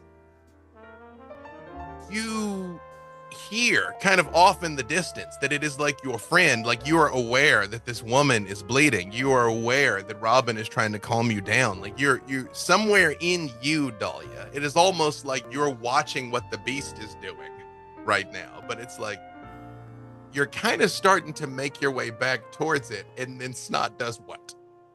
Snot is going to roll a hunger die to see if I get hungrier from using prowess. Okay. I get hungrier. Right, look at this, mate. We're out here trying to do a good deed, yeah? And we're just trying to, like, help this woman who's, like, losing herself, and then she wants to sink her fangs into us. I think you should dash your head against the wall, show her she's not better than you, mate. Give her what for? Yeah, I'm gonna take a swing. Take a swing. As my eyes uncloud and I start to realize, what's going on here? Just boom. Boom. Yep. Okay, so that's going to be, do I add both of the hunger die to the brawl? Or? Replace. So it is the same total number of your strength and brawl, but now you can add your potence. So that's going to be 2 plus 1 plus 2. Blythe. 3, and then how much does prowess add? Does it add 1? What do you add your potence? 2. Yeah. So okay. 2 dice. Yeah. So go ahead and roll it. Cool. All right. So I have a question. Mm-hmm. If I have 3 of like the 10s, the onks with the little marks, and one of them is on the hunger die, is it still a messy critical? It is, because it is always to your detriment. Yes. So it's gonna be a total of 6 because I have 1 regular success and the 3 criticals, so that's 4 plus 2 and a messy. Yes. Perfect. Great. Wonderful. Not at all what I had planned for today, and I'm here for it. Yes. Yes, not 4 successes.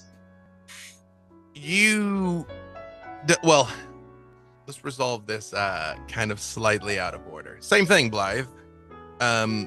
You are going to be able to calm Dahlia down, but the beast is going to do a not help again. Like Robin is like very clearly in front of her.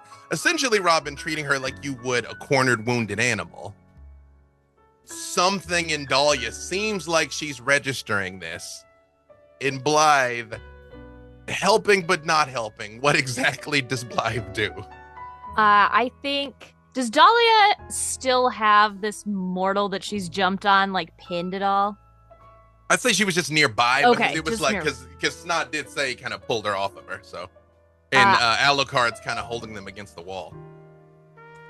I think Blythe, like, seeing Dahlia, like, being pulled off by Snot and seeing Snot, like, bleeding from this bite that Dahlia's just sunk into him, will just kind of whisper in that very just reassuring, calming way. Oh, not like this. You're making a mess. We can do this quietly. And I think there's kind of that presence of the beast in Blythe's mind that just has that, like, morbid curiosity now of, like, oh, what if she just bit him again? What if she just kept going? Like, I want to know what that looks like. And so he's trying to calm her down because he doesn't want a scene, but he's not exactly encouraging her to stop, just to be quiet about it. There's like you're making a mess. Yeah, it is kind of creepy, but it's there is something in his words, Dahlia, that again are starting to reach you, and at that moment you guys see like his fist drives her head into the side of this mausoleum, just like for how many points of how many successes? It's 4 successes. But it's 4 superficial. Vampires are very physically durable. You're not that physically durable, Dahlia. How many ranks of health do you have? I find that I've It's near got the top. It's near willpower. 5. 5. He's taken 4. So if you make it all the way through your superficial, you will start taking aggravated damage. So he hits you pretty hard. I like the idea that like I'm like in this weird stupor, and I'm realizing I hear somebody like growling and hissing and screeching, and I'm like, oh my god, that's coming from me. That's coming from me. And I'm like, I'm seeing Robin, I'm seeing Ace. I'm like hearing I'm hearing Remy kind of like whispering to me, and I'm realizing that the noises are me, and I'm like, oh my god. And I take this deep breath, still mouthful of Snot's blood. Fun thing to say while you have COVID. And like the second I realize, I'm like, oh my god, that's when the impact hits, and the fist, and then the mausoleum on the other side of my face. Which, a couple more things we need to resolve. I need all of you to make willpower checks, because there's a lot of blood in the air right now. There is blood, there is fear, there is chaos, and all of you are monsters, and something in you is like, Again, no witnesses. 2. 6 with a crit. 6 with a crit. Made out of stone, Robin. 3. Fitz. 0. Yeah. Wonderful. Blythe. 6, no crit. Wonderful. Fitz, what's your feeding type? Fitz is a bagger. He gets his stuff on the black market. Fitz. Normally, yeah.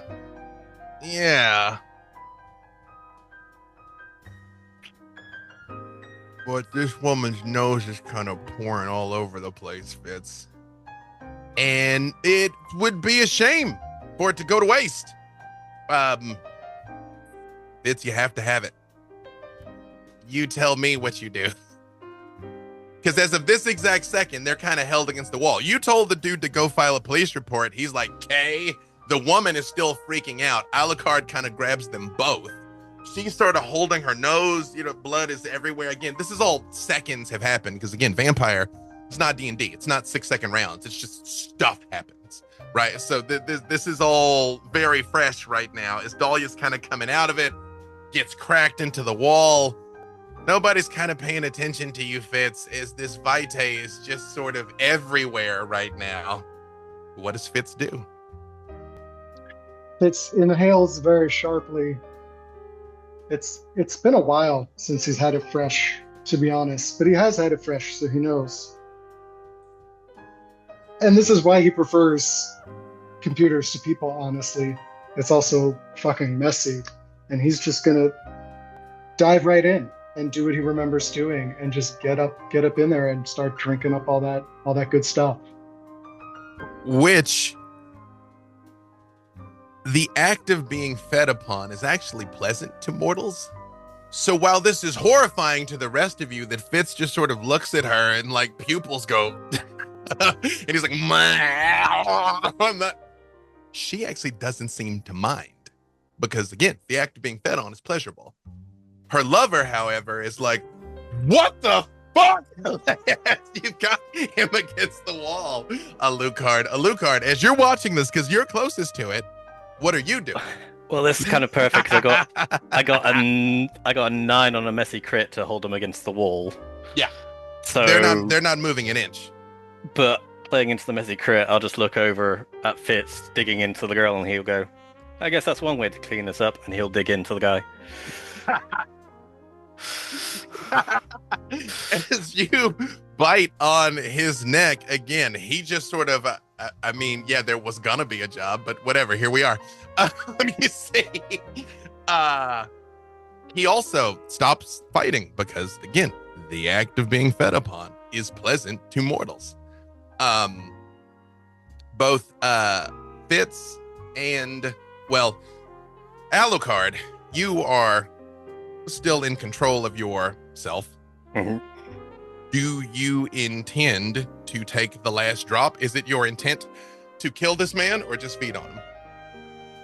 Well, considering no one's tried to wipe his mind as of yet, he doesn't know his friends has that ability, so yes. It is your Yes, intent they to can't- finish him. Yes. Fitz, I need another willpower check to see if you even can stop. This might be out of your hands. I absolutely cannot stop. Willpower's not really Fitz's thing.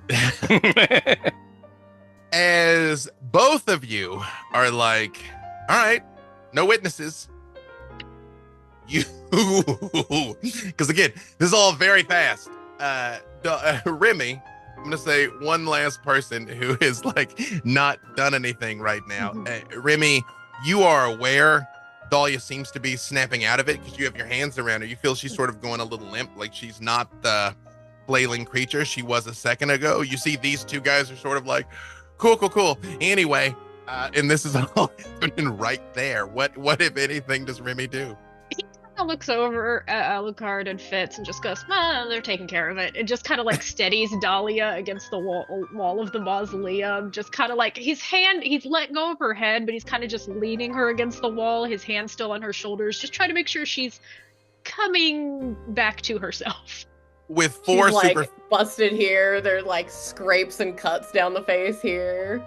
Yeah, there's with 4 superficial and you've only got 5, like you're scuffed up, Dahlia. Like, I mean, your head's bleeding. Like, you look like you've had your head put through a wall as you kind of like pull it out.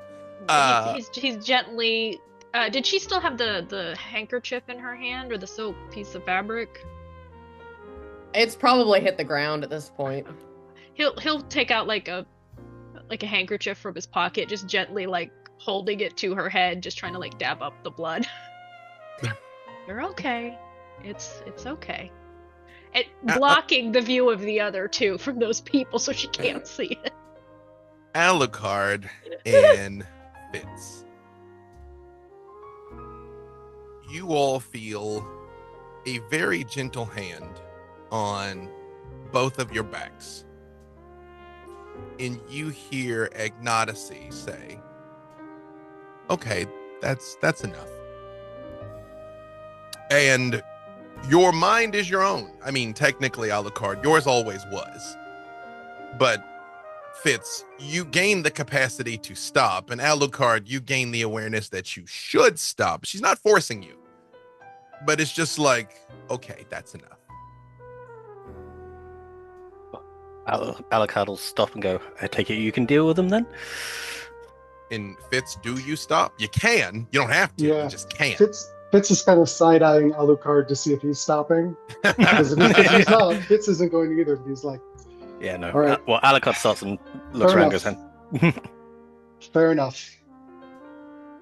I'll back off.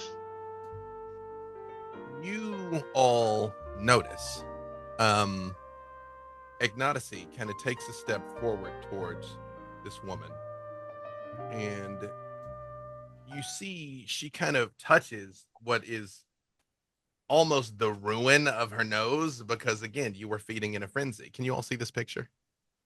Yes. And because Zoom's doing something weird on my side.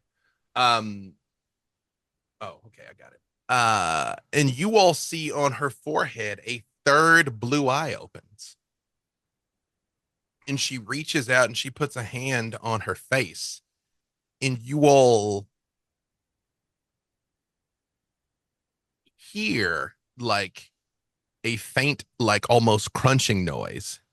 When she removes it, and you see her nose is like restored and not broken. It's still covered in blood. But Ignacy just sort of like wipes it for a second. And you, Alucard, have the ability that you can lick the wound shut on the man's neck. All kindred can when you're feeding. Yep. And she just sort of like looks at both of them and smiles. And she just kind of puts a hand on their chest and she says, hey, you two, look at me. Look at me. Hi. No one will ever believe you if you tell them. And if you try, I'll send her to your home to kill you. Okay? Okay? And they just go, yeah, sure. And he's like, great, wonderful. Yeah, this is something that you guys are going to be talking about for years to come, but not in public ever. Okay? And they're like, okay. Because, and she looks right at you, Alucard, and she's like, you'll remember their faces, right? Always do. Yeah. Okay. You kids get out of here. Remember, don't tell anybody. Do you let them go, Alucard? Yeah, I can always find them later. They do just sort of like run off. And she turns and she looks at you, Dahlia. And you see like she reaches like she's going to touch your head and she's like, may I? Dahlia flinches a little, lets her, and just keeps repeating, I'm sorry. I'm sorry. Fuck, I'm It's okay. sorry. That's we've all done things we're not proud of. It's okay. And you see she sort of like works her fingers through like your bloody matted hair. And you feel her touching like your kind of cracked skull and ripped up scalp, and it just stops hurting as she heals you completely. Fuck yeah. And kind of pulls her hand out and looks at it for a second. And she's, do you have that handkerchief? I only had the one. I reach down to the ground, pick it up. And you see she wipes your blood off of it and she says, let's not make this a habit. I'm sorry. I I haven't left the house in a few weeks, and it was probably too early for me to come out. I'm sorry, guys. I just like turn to everyone, but like make no eye contact with anyone. Does anyone say anything? Because again, this was like 30 explosive seconds. I think if there's space, I think Robin will kind of like walk up to just kind of like shoulder touch, like not, I'll just kind of be there. And I think Ace will just walk up at this point as well, for like won't say anything, just kind of being a physical presence there. And Fitz will say, I felt a fraction of what you were feeling, and it seemed quite intense. I'm gonna scratch the back of my head and without looking at you, just be like, sorry. It's been much. People fuck up.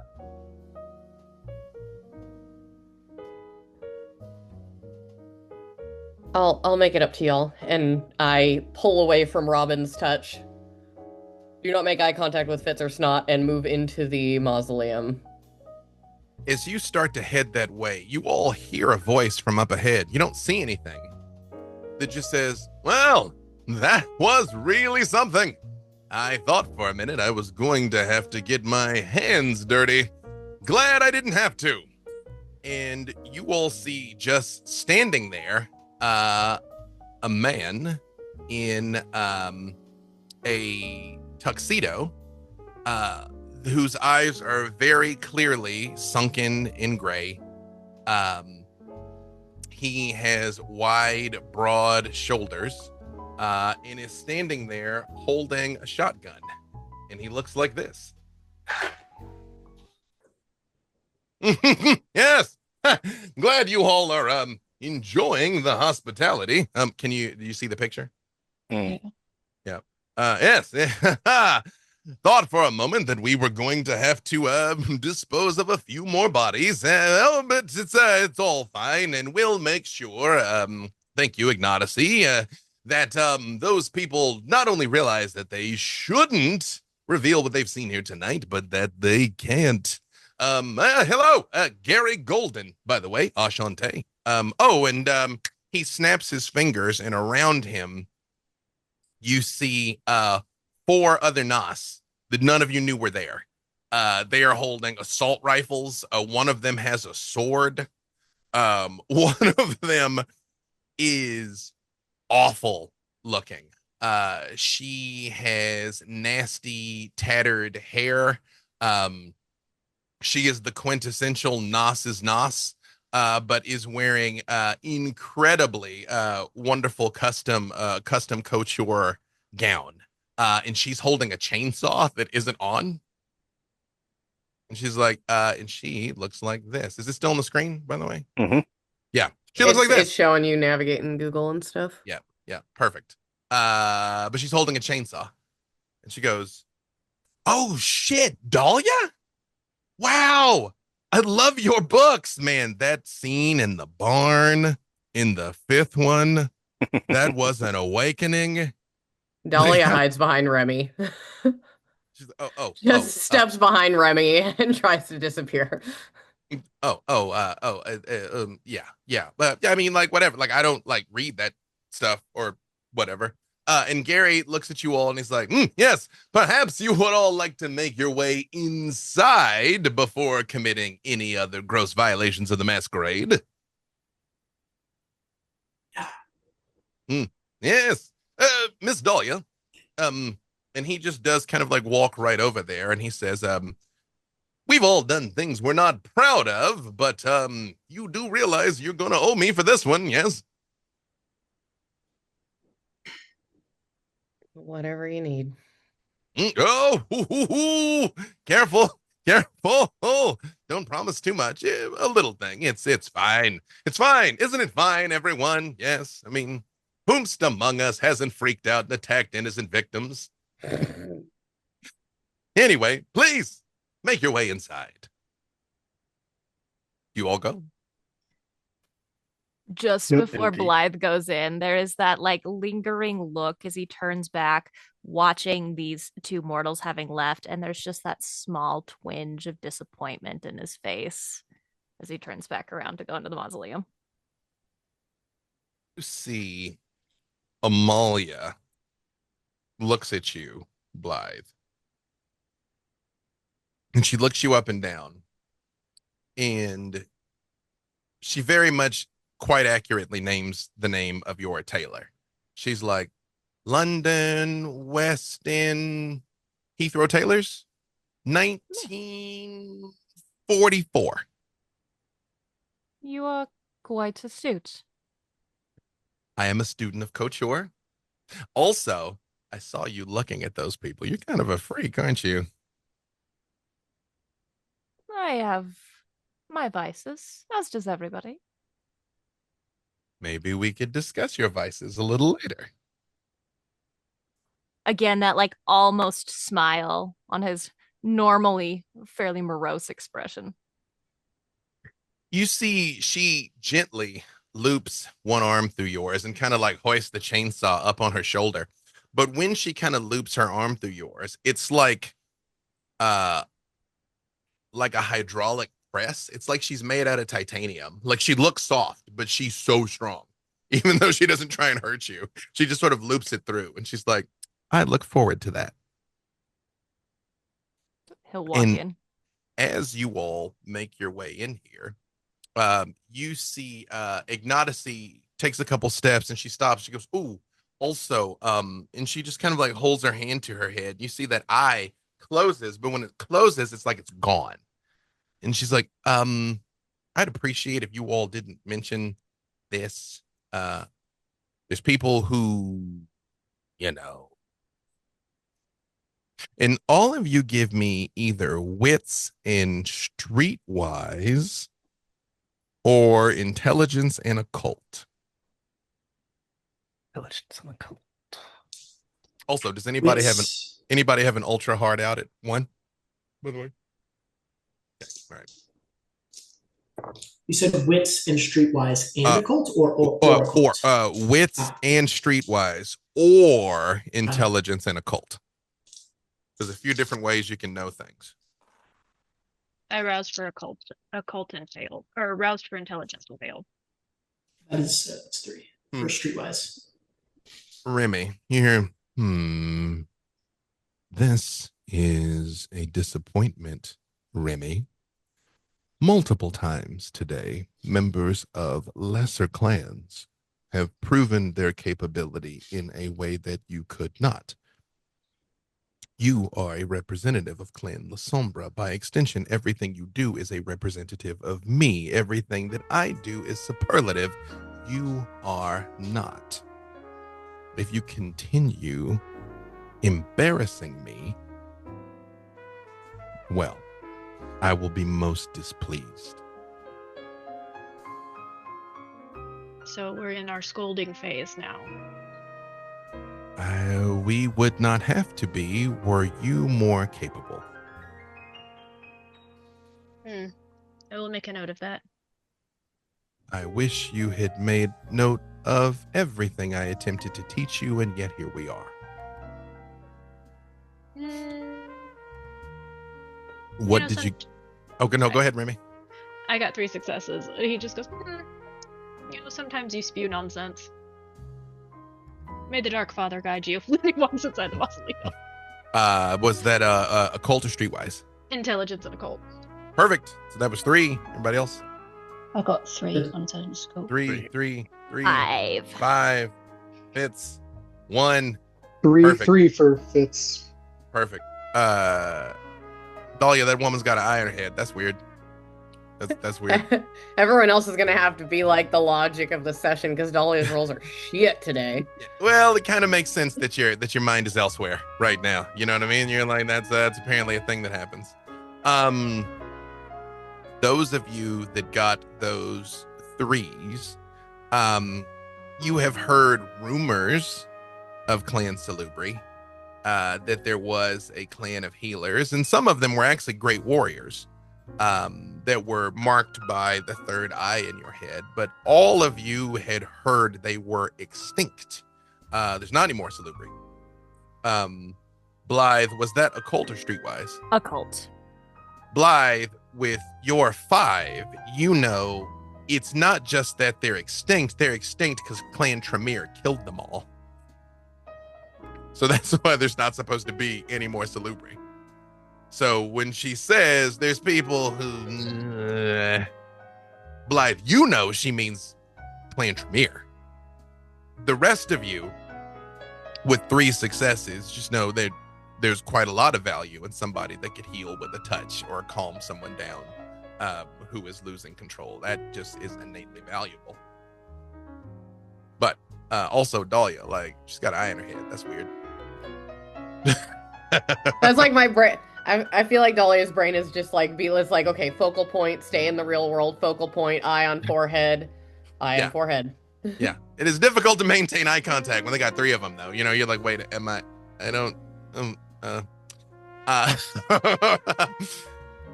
for once she's like, my eyes are down here.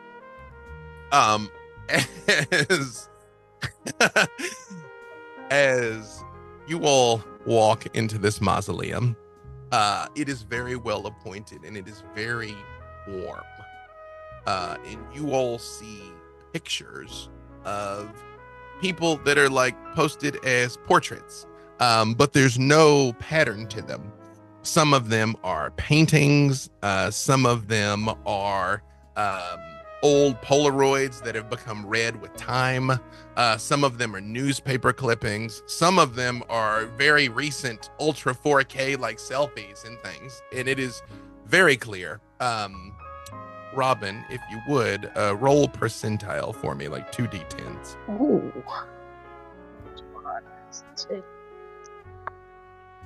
69. Nice. There are about 69 pictures of people in here, but there's not 69 individuals in here. You could tell this is sort of becoming a little bit of a shrine to the lost. In here, there are, in addition to you all, there's about 20 other people in here. It's about 25 people, more or less, that you know of. This is, again, a haven for Clan Nosferatu. And although Gary appeared and 4 other Nos appeared, now there's only him and Amalia. So there's at least 3 more that you don't know about, at least, as you all make your way into this room. Dahlia, give me willpower again. Actually, don't give me willpower. Give me manipulation in performance, Dahlia. Or etiquette, if you happen to have etiquette. Etiquette or performance. Does it have to do with storytelling? Nope. I'll give you storytelling because it's how well you're able to fake that all that didn't just happen. How good can you put your mask on as you walk into this room? 2 successes. You look rode hard and put up wet, Dahlia.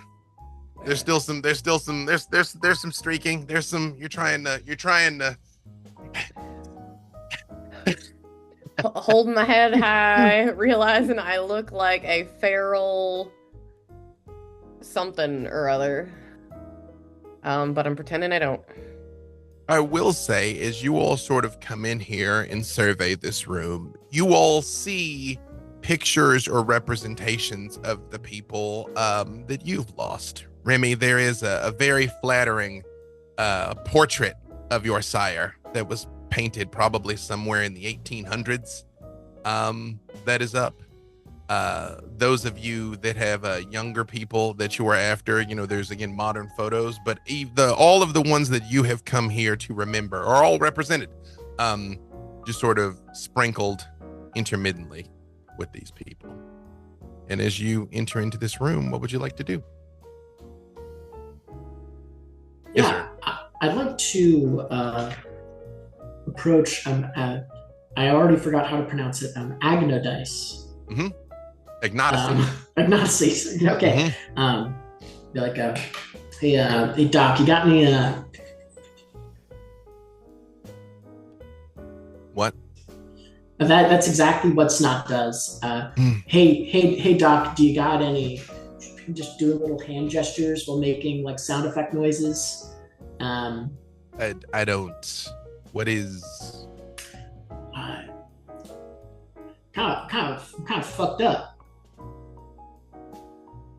Oh, yeah. Oh, I wish you'd mentioned that. She just sort of you notice, even though she has this sort of like white linen gown, you see as she moves her arms, it's kind of almost like a cape over it, like a cloak. And she just sort of like moves her arm over it, like she comes in like you're giving her a hug, you know? Like she looks like kind of like puts her one arm around your waist, almost like you guys are about to make out. She's like, don't make it weird, don't make it weird, don't make it weird, don't make it weird. And she puts her hand on you. And you feel the aggravated wound close, but it remains superficial. It is almost like she couldn't completely take it away. And she's like, I need more time otherwise. You're the best. And like right after she kind of like reaches in and does it, right? And then she kind of like pulls back a little and give like a little "oh, stop it, you" type thing. She's like, but you stop it. You stop Blue? it. What does blue taste like? Oh, smooth. Busy. Yeah. And she just sort of looks at you and she says, sorry, I didn't notice that out there. A lot was happening. That's fine. But you're kind of a badass though, that you were just like, whatever, you know. Yeah, she bit me. Yeah, that's no, it sucked actually. That was kind of scary. Well, you know, though she be but little, she is fierce. Would you mind doing me a favor? Probably. We're good. What's up? No, we're absolutely. We're like bros now, right? Yeah. Okay. Yeah. Cool. Great. Would you like let Dahlia know that it's kind of okay that she sort of almost killed you, tried to kill you, didn't almost kill you. You're like a badass, but like tried, because I feel like she's feeling a little like right now. You don't got to talk me up. It's fine. I'll talk to her. Yeah, it's good. While he is having that interaction, Alucard, what are you doing? Your sire, you tell me, Alucard, roughly how old was your sire? Run about 200. Were they from the old country? Yes, from Europe. It's a NPC that Jay's made up from my other characters. Were they Muslim themselves? Indeed. So it is a sin for Muslims, especially classical Muslims, to have a graven image. So for your sire, there is a portrait. If you're not familiar with Islamic art, there's a tradition of these really intricate like swirls. Is what's almost like a stand-in for a portrait. And you are aware that it is as much as a portrait of her as is ever going to exist. I'll simply just walk up to it and just bite into my thumb and just put a little bit of a blood dot next to it and just go into the shadows. As you walk up and you do that, you hear another voice just say, greetings, cousin. And you see another person sort of standing there, who is just dressed like he's wearing like an MTA uniform, almost like he's a janitor for like the bus station. And he's like, although if we shared a sire, does that make us brothers? More than likely.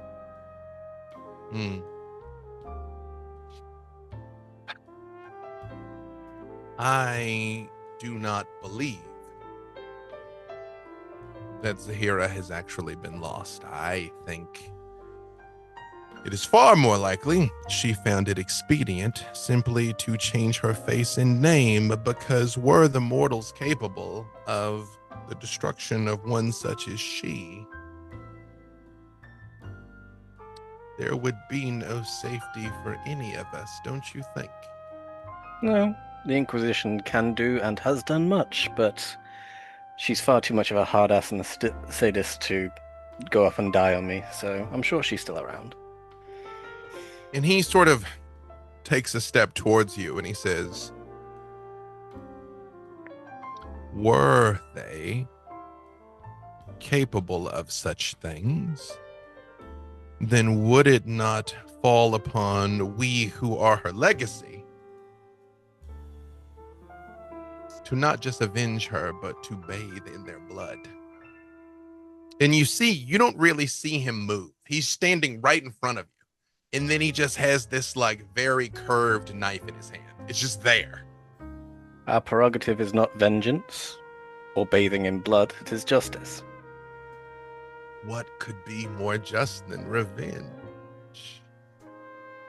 Take your own personal feelings out of it, and then assess the situation. And he just looks at you for a second and kind of turns his head. And he's like, you are her child? I forget myself. And he just like has the knife and opens his hand to shake yours, and it's just not there. Like you see he has it, and then it just isn't there as he goes to shake your hand. And he says, I am Silas. This one was left in South America. Alucard. Left here in the good old USA.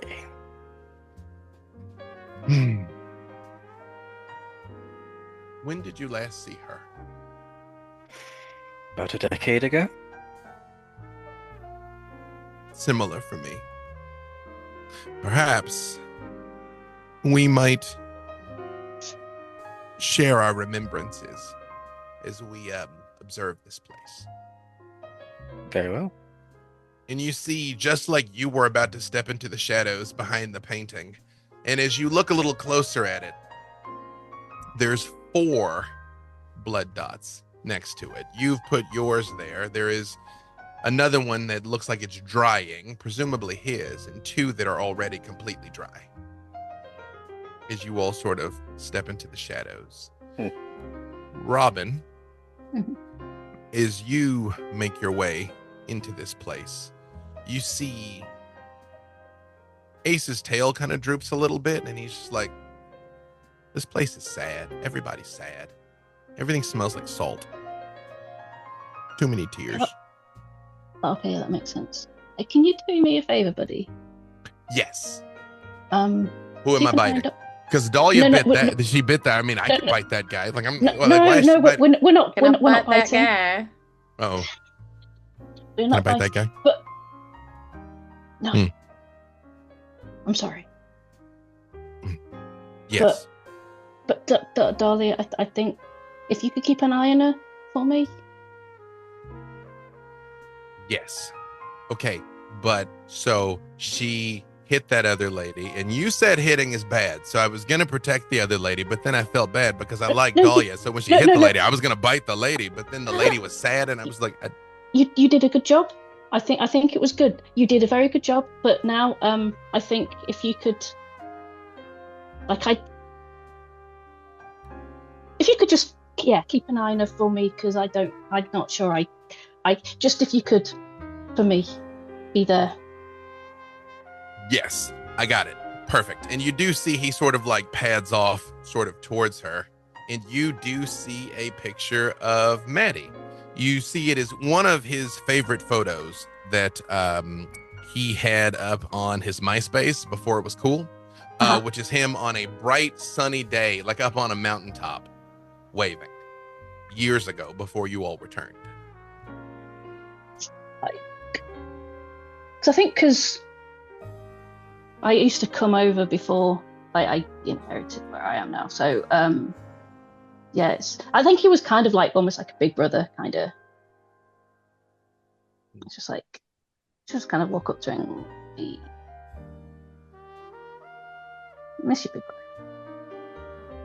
Fitz, you see Robin sort of lingering in front of this picture here. Again, there's no pattern to it. It's not like the pictures of you all's people are there. It's just sort of like they're all sort of just kind of sitting out on like easels, and some of them are hanging on the walls and things, because this is clearly a very old family mausoleum that has kind of been repurposed for this.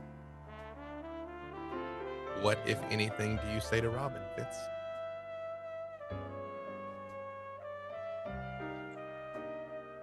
Fitz thinks for a long time and just kind of mutters, "I'm sorry? I think that's what we're supposed to say, right?" Yeah. Thank you, which I think is the response. It's been a long time now, Yeah. But he was my first friend. Sometimes It's always it's hard to know. It's hard to know how long it's been sometimes. Yeah. Fitz, I apologize because earlier we were fighting with your noise gate. Yeah. You said you'd received a message earlier today about Amy that said what? It said, "Let go. Let go." I've been waiting for a message from her for years, and hadn't received one. And the message, which was not from her, or so I presume, just said, "Let go."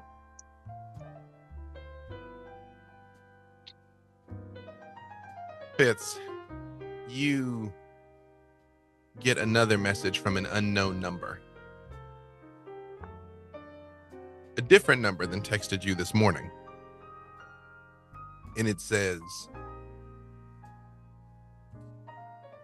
"Why are you here? You were supposed to let it go."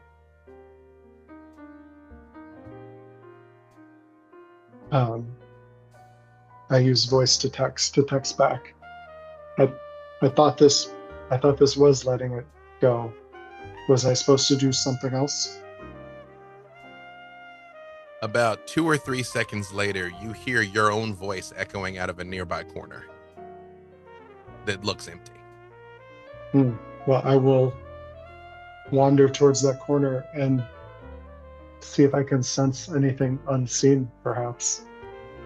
As you start heading that way, you get another text that is like, "Wait, stop, don't." Like, it just starts popping up like one word at a time as you head kind of in that direction. Blythe, you see a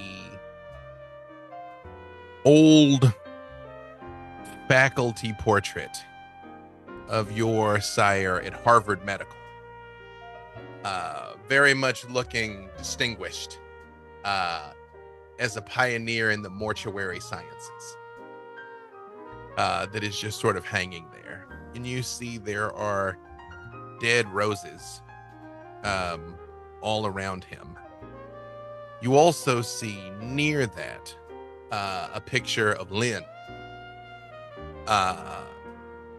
in his full finery. That was his honorable discharge photo that he kept framed over his fireplace.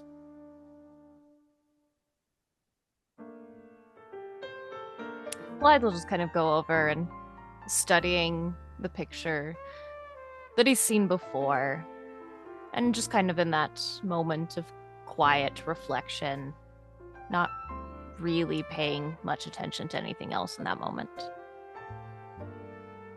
And you hear the beast creep up in you, Blythe. I did cut an impressive silhouette, did I not?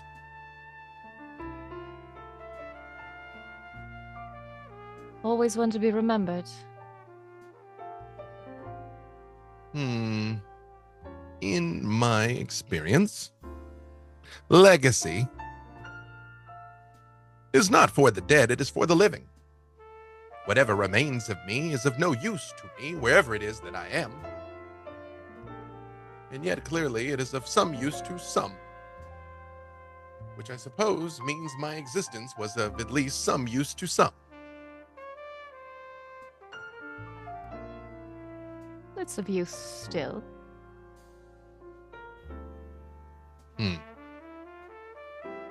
You flatter me, Blythe.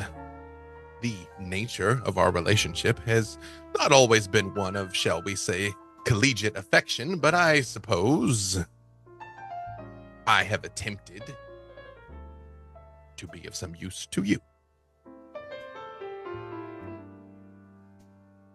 Perhaps we have had our disagreements in the archaic ways, but perhaps legacy is also for the unliving.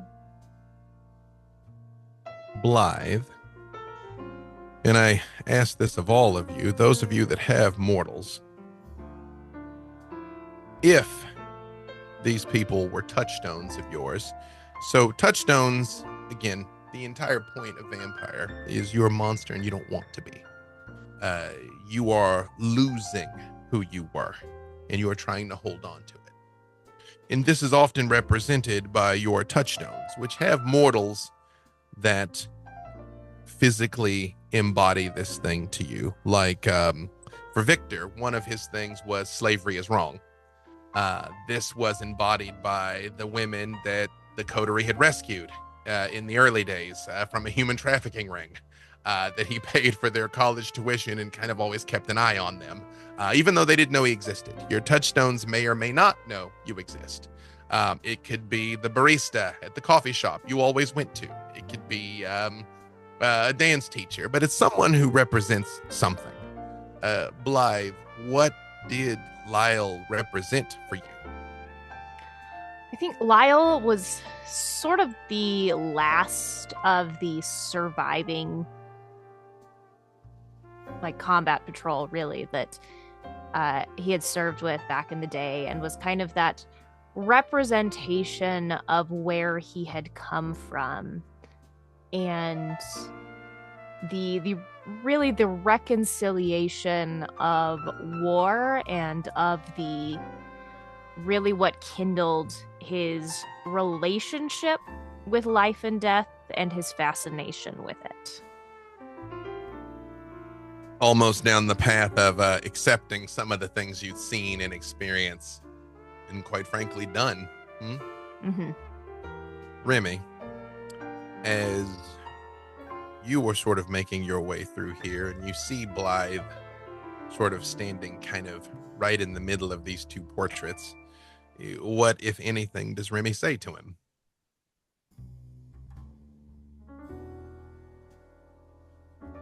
He just kind of looks at both of the portraits because he's trying to decide her relationship between them.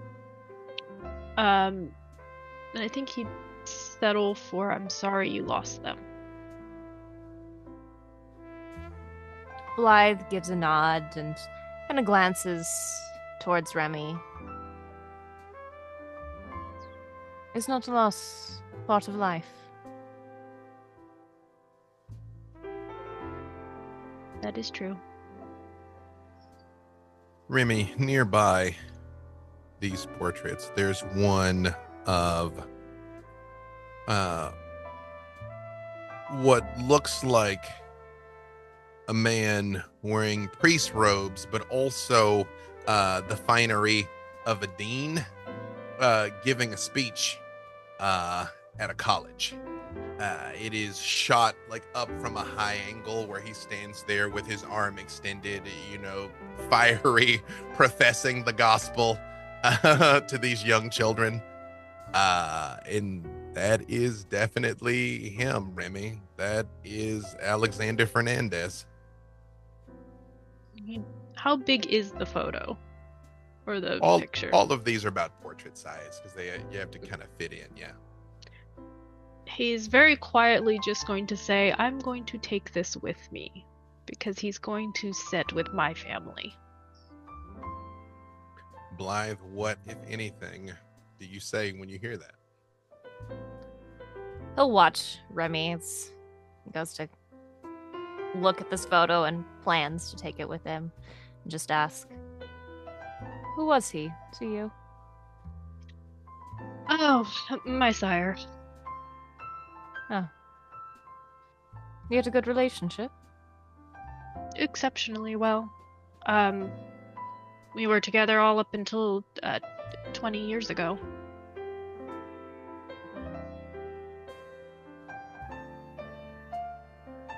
We should keep that memory then. With our kind, there is nothing really that lingers after death. And he would have hated this portrait anyhow. As you're kind of moving towards it, you see Ignacy kind of quietly walks up to you, which I won't even make you all roll. It's just, she's kind of very slowly just sort of moved her way through the room, not really saying much, kind of just a gentle hand on an arm here, a knowing nod there. And as you move towards the portrait, Remy, she just kind of quietly says, if you would, Remy, let us continue to borrow his memory for a time. I assure you, I will see that it gets back to you. And if you need to take it now as a part of your healing, I won't try and stop you, but you may not be the only one who wishes to look upon him. Well, I am his only surviving childer. You're his only surviving childer that you know of.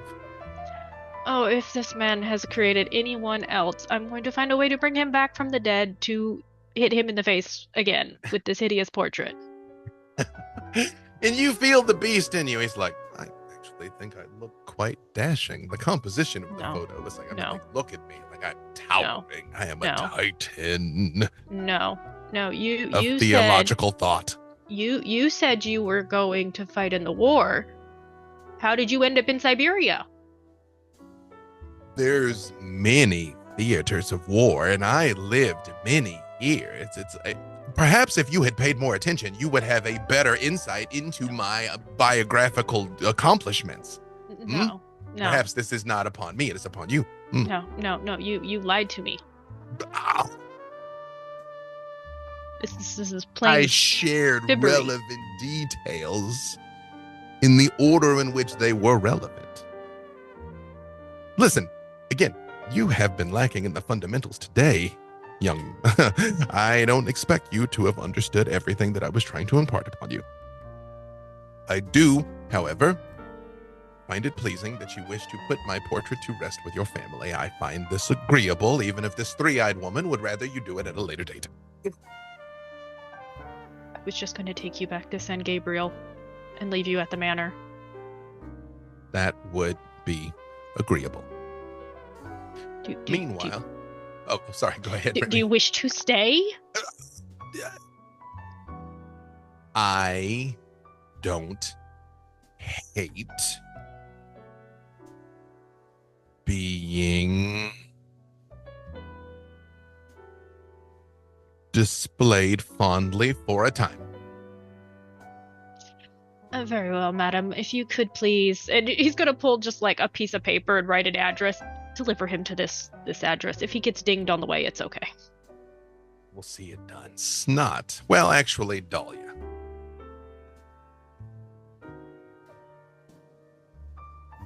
The picture of Eden here is a selfie she took at Disneyland.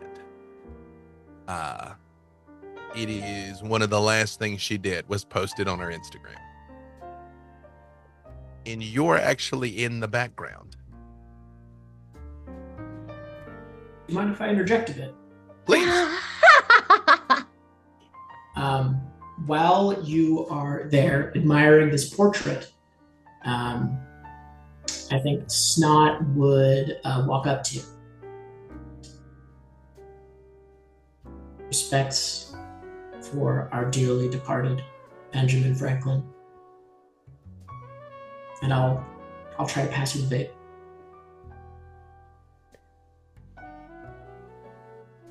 Wait, who are you passing it to? You. You're passing me money? No, a vape. Oh, okay. I was like, oh.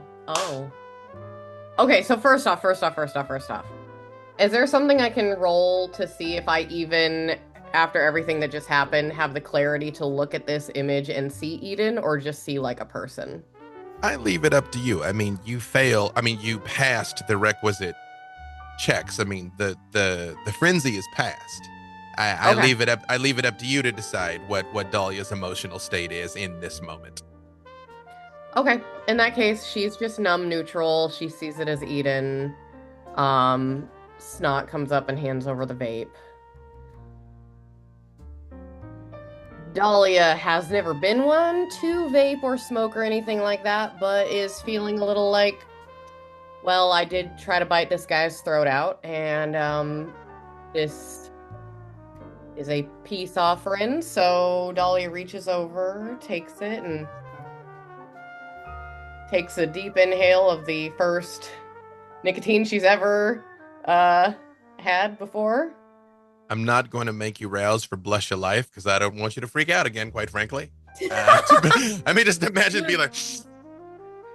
we cannot trust my dice. I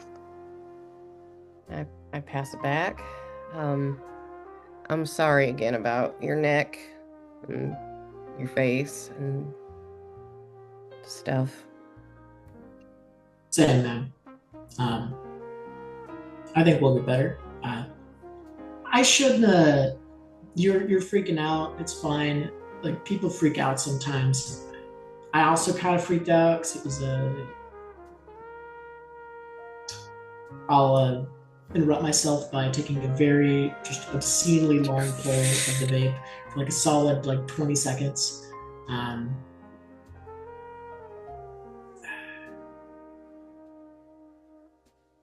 Disneyland, yeah? Yeah, we went to Disneyland last month. Snot, you very much can see in the background of this photo, Dahlia very much has the giggly, like, you know what I mean? Like, oh, don't take my picture kind of thing. No. Yeah, right. Like, no. Yeah. As Eden kind of snaps this selfie. And you also see kind of in the background, Robin, actually, who, what was, Ace wanted something there. For our purposes, it was a turkey leg. There was something Ace wanted. I don't remember. It was a dingo or something, wasn't it? Or was it a different game? Well, yeah, it was like you're trying yeah. to keep Ace off this Squirrel. dingo. Yeah. Oh, and there was a squirrel. There was a squirrel and a dingo, squirrel, actually. Yeah, I think just critters in general. Right. Yeah.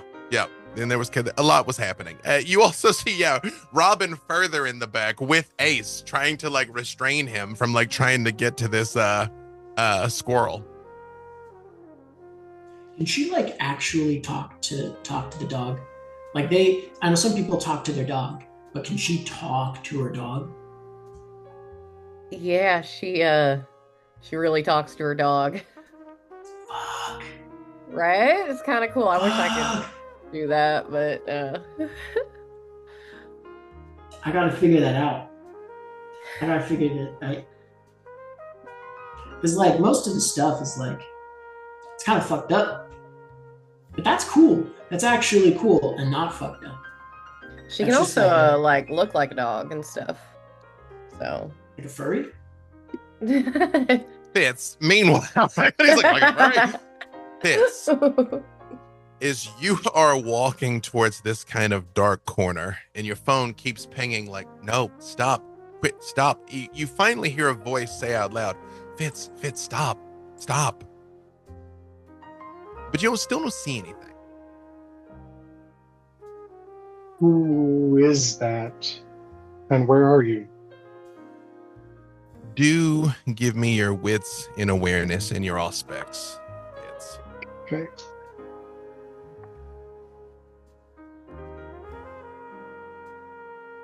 Three. I'm very consistent today. It's so's Dahlia in the worst of ways, so you're doing good. You see there is someone that is hidden in the corner who physically has their back turned, and is like,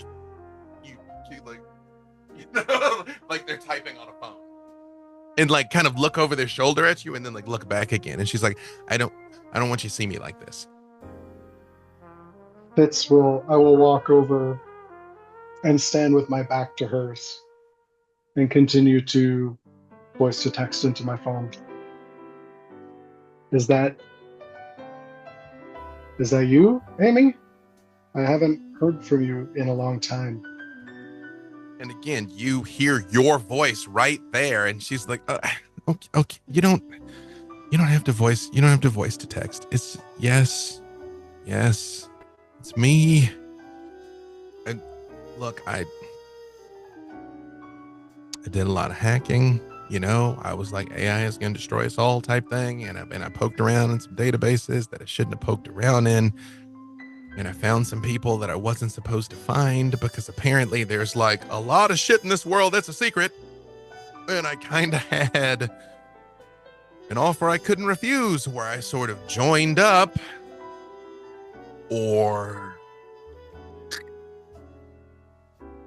and they're not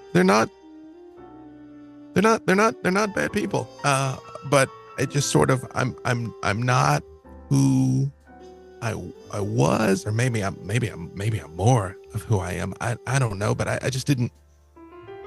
You liked my VTuber. You liked my avatar. She was so cute, and then I'm not now, and I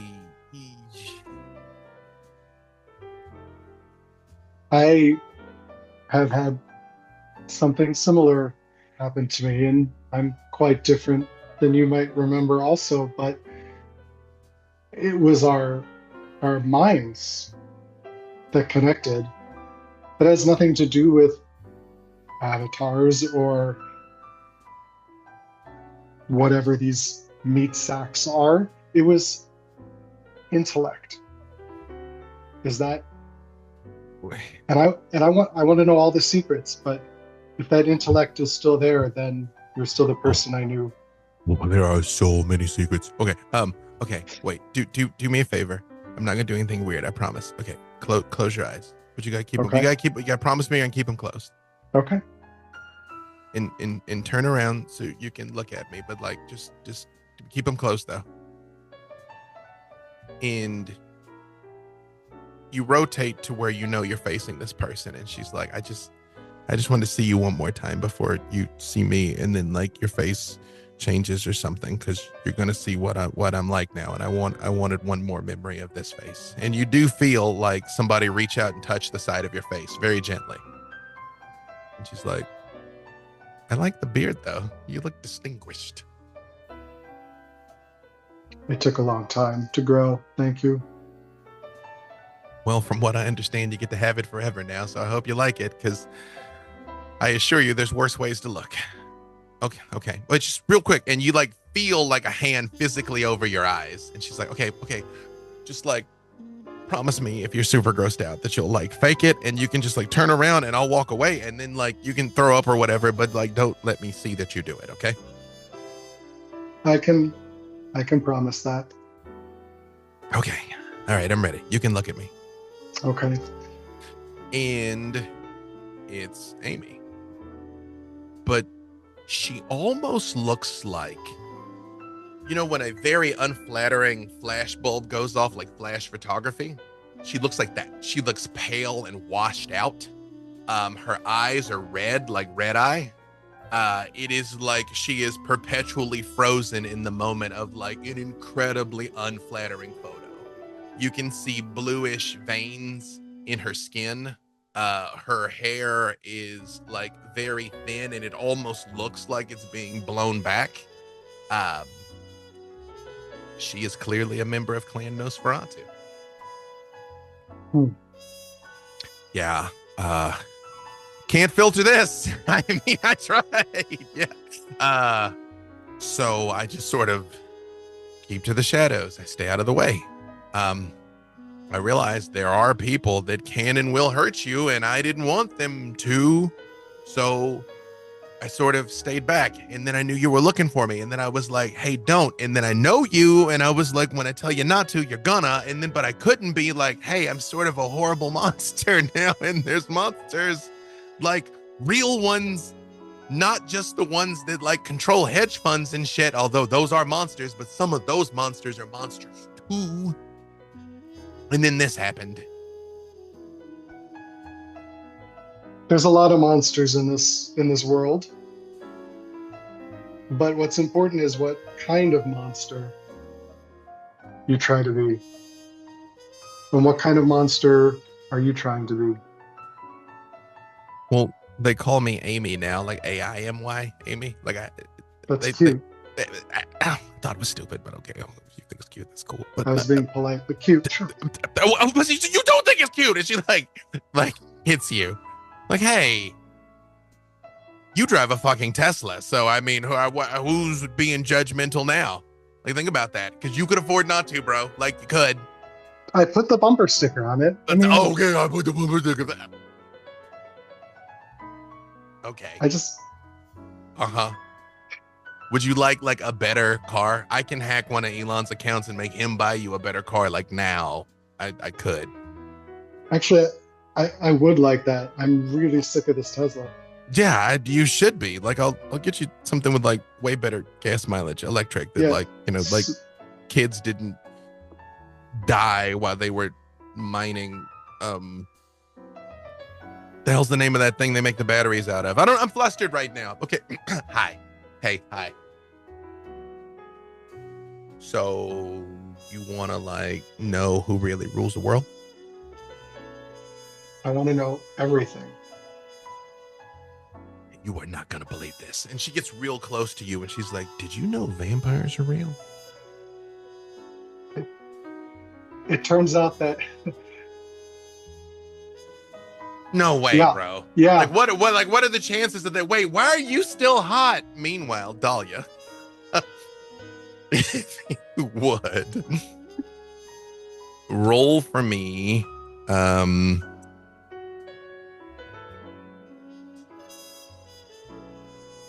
momento por favor. Roll for me.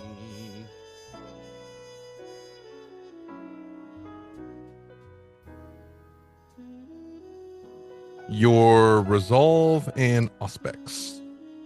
Resolve and aspects. 1 success.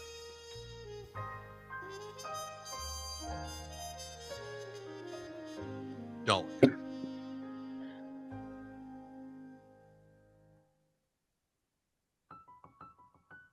You, as you're standing there talking to Snot, and he's like, you mean like a furry? And you're sort of taking in this room here.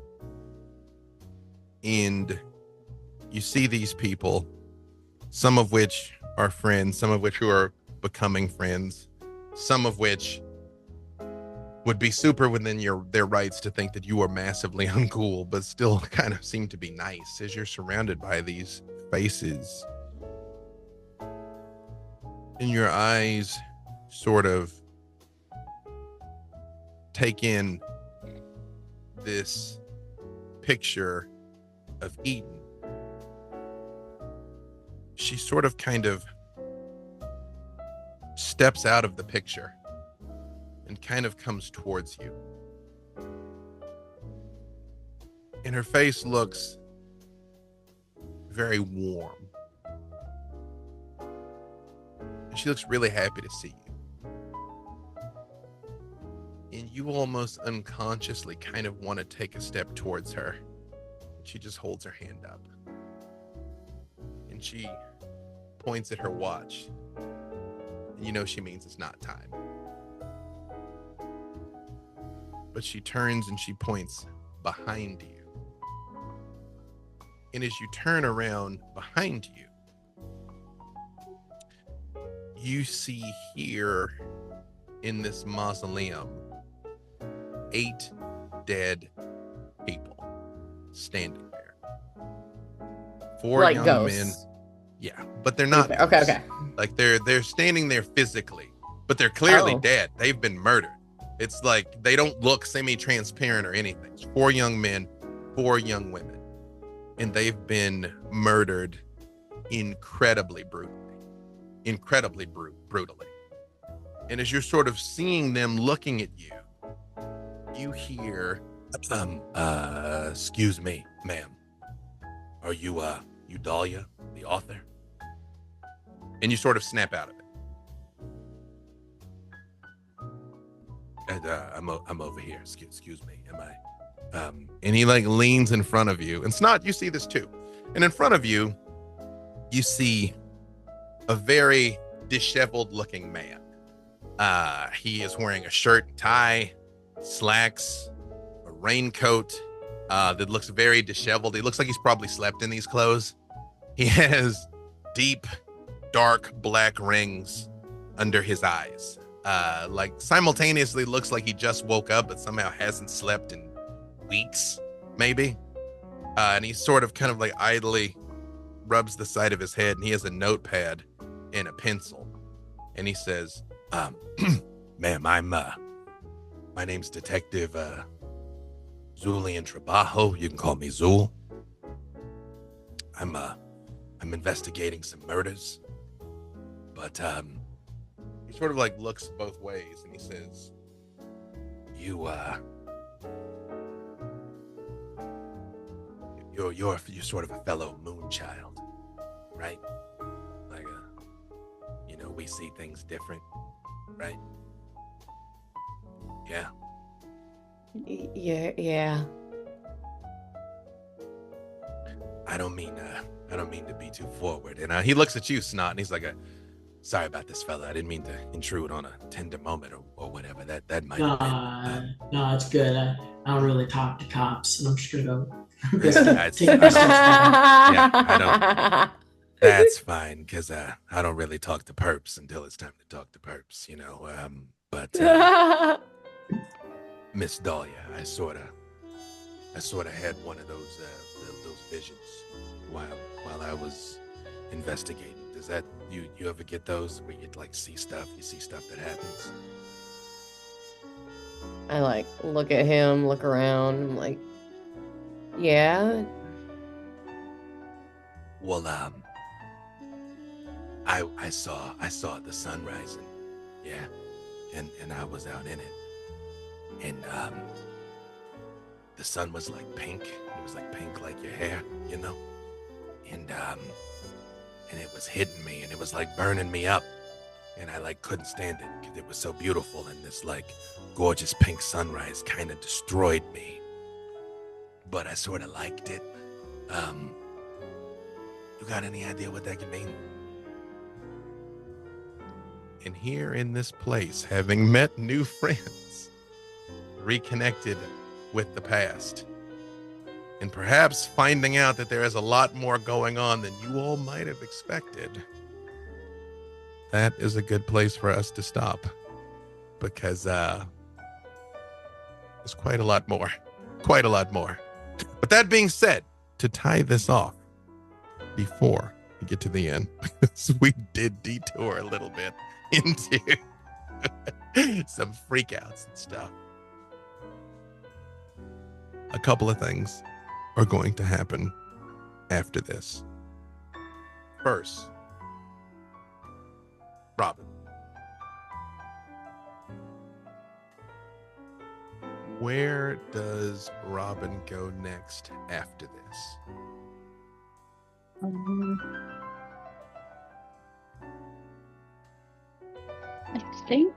she's just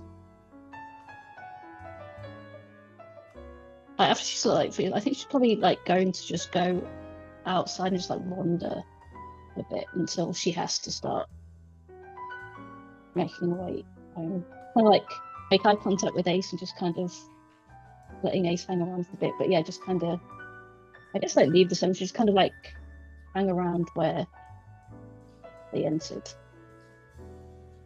Robin, as you are sort of making your way through, I believe you were also present where you all had sought sanctuary with Clan La Sombra, correct? The ghost? Yeah. Robin was there for that? Yeah. Robin, as you are making your way through the cemetery, you see one of those nuns from Clan La Sombra dusting off a grave top. And she looks at you and she says, still wandering, I see. Yeah. I enjoy it. She sort of takes a step closer to you and she says, you know, we have eyes and ears everywhere. Yes, it would be wrong for me to repeat things that were said in confession,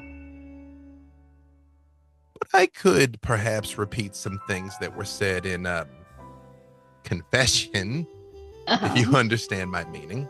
I think I do. We have cause to believe that the Second Inquisition may have a facility nearby where they have some of our kind in custody. And we also have cause to believe that your friend Maddie may well be one of them. If a certain aggressive introduction were to be made, is that something you would like to be a part of? Most certainly.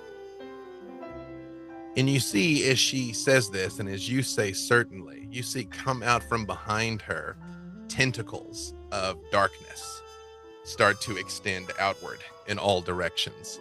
And one of them reaches out and scratches the bottom of Ace's chin. And one of them just sort of reaches out and like takes you by the hand. And she says, well then, why don't we go show some members of Operation First Light what real penance looks like? Okay. Remy. Where does Remy go next after this? He'd be heading back to San Gabriel to do a check-in. Remy, this is your ancestral family home? No, this is the thing I DM'd you about. Perfect. That's what I thought it was. As you get there, Remy, there are 3 U-Hauls kind of parked out in front of the manor.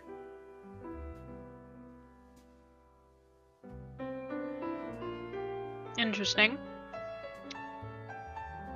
And as you pull up, a man and a woman come walking out of the front of the house.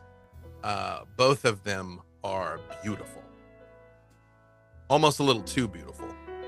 But you've recognized them. You've met before. And she says, well, the party went off without a hitch. I trust your business was concluded.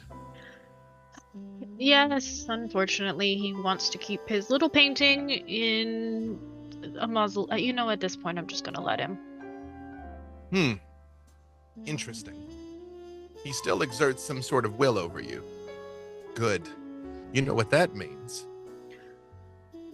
Oh, what does that mean? She reaches out and she puts her hand gently on the your chest. And all 5 of her fingers split into 2 so that she has 10 fingers on each hand. And she says that you're allowing the beast in, that you are embracing and accepting what you are. Have I never? And you see the man, boom, boom, bangs on the side of the U-Haul, and the back lid go up, and you see just about 15 people just kind of come pouring out of it. Rave goers wearing these bright pastel colors and neon and everything, clearly covered in blood, sort of just kind of spilling out and sort of standing up and looking around like they don't really know where they are, what's going on.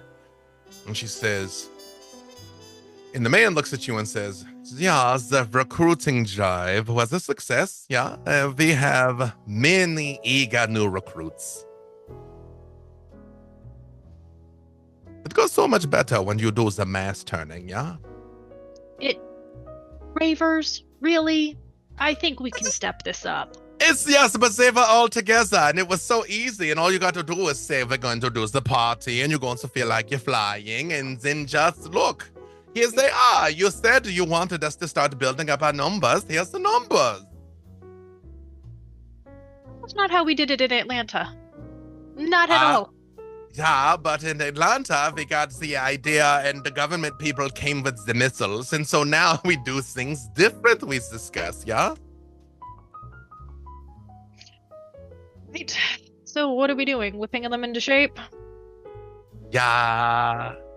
Look, okay, so before we didn't really do the planning, we just did the partying, and then we came with, like, the killing and the dying. So now we're going to, like, plan it a little bit better, yeah? And when he looks at you, 2 more sets of eyes open on his face. Right. The vast of the dragons, the vast of clans Demitzi might have forgotten where we come from, but we haven't forgotten, just like you haven't forgotten what La Sombra is. Soon, everyone will remember to be afraid of the Zabat. Yeah? You know, I think they've become a little slack these days. And out of his rib cage cracks out 2 more arms that are like weird and misshapen, but one of them reaches out for you to shake. He'll shake it. Yeah, you're going to love what we did on the inside of the house with the blood fountain. Come. Oh, good. Did you rewire or redirect the pipes? Because the last time I was here, the plumbing was terrible. Use that. Go fix the plumbing. Google it. Watch the YouTubes. It backs up into the bathroom in the back corner. Oh, well, who's even using the bathroom? We're all dead. And as you all make your way into the house of a newly formed Sabbat den in San Gabriel, Alucard, where are you going next?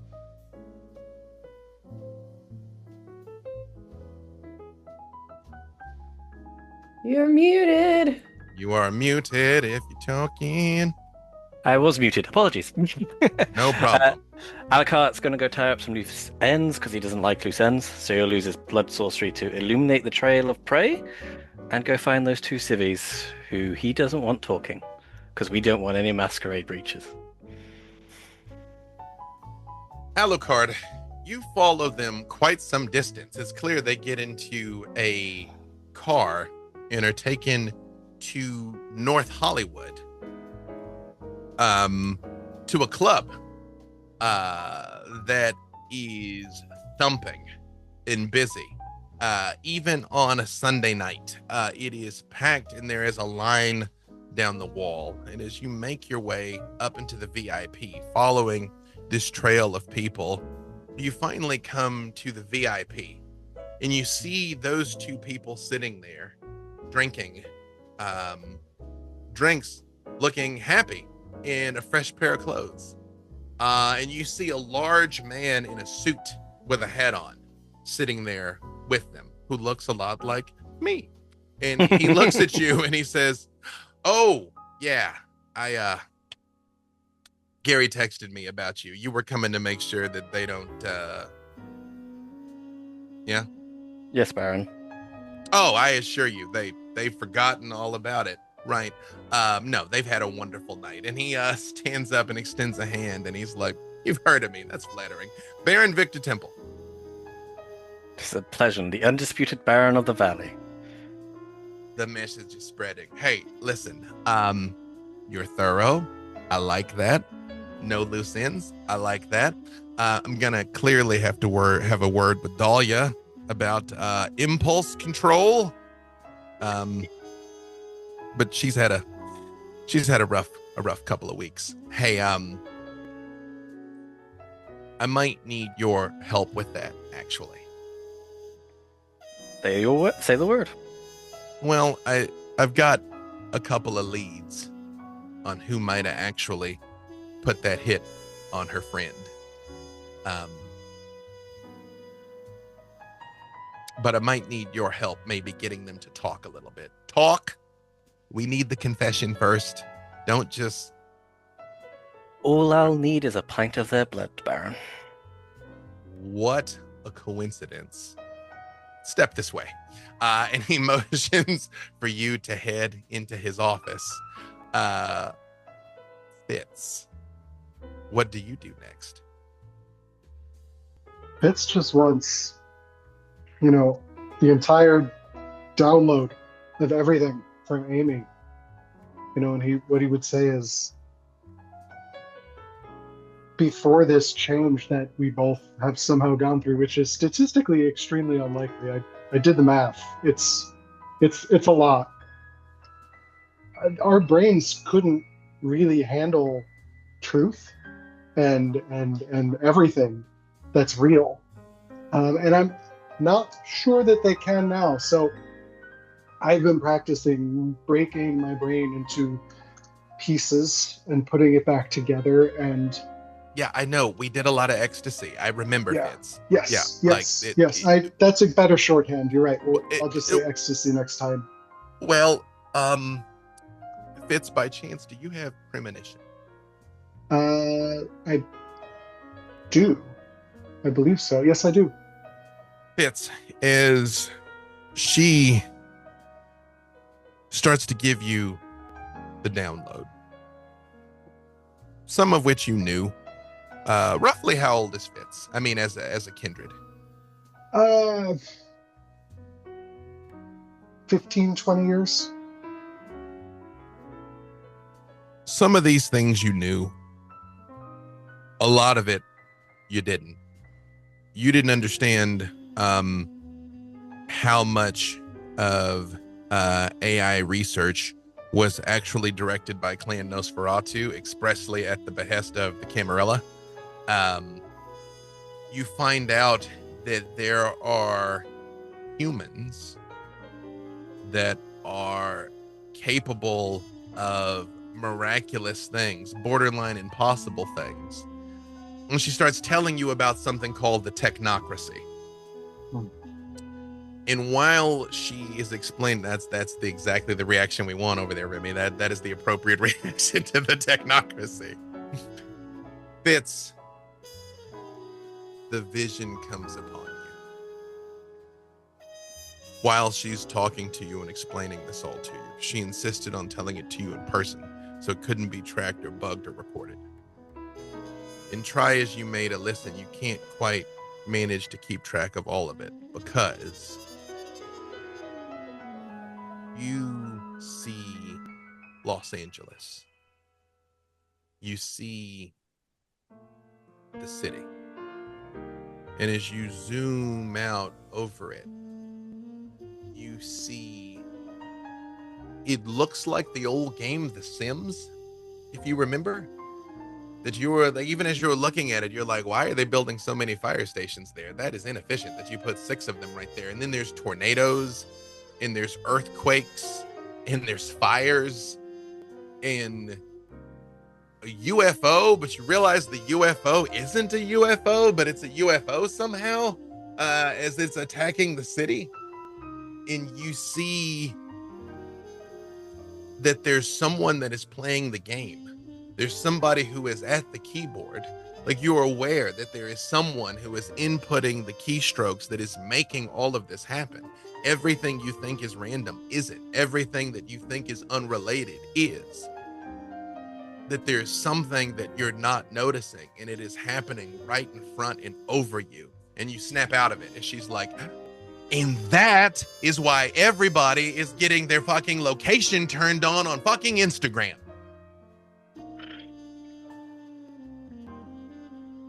I did see that. I heard it's not on by default, but I didn't research it more than that. You know how my focus isn't great. I followed most of it, but we might need to go through that a couple more times. But it's good to do this again with you. And you see, she just stops for a second and she says, I never thought I was going to see you again.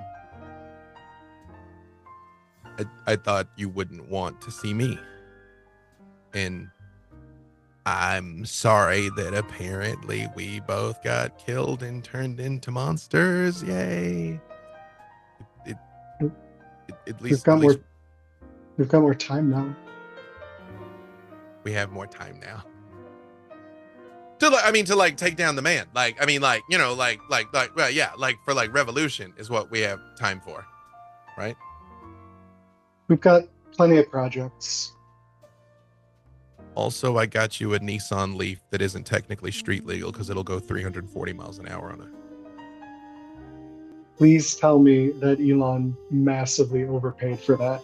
Well, Elon massively overpaid for it, and he also made a generous donation to the ACLU and a prominent trans rights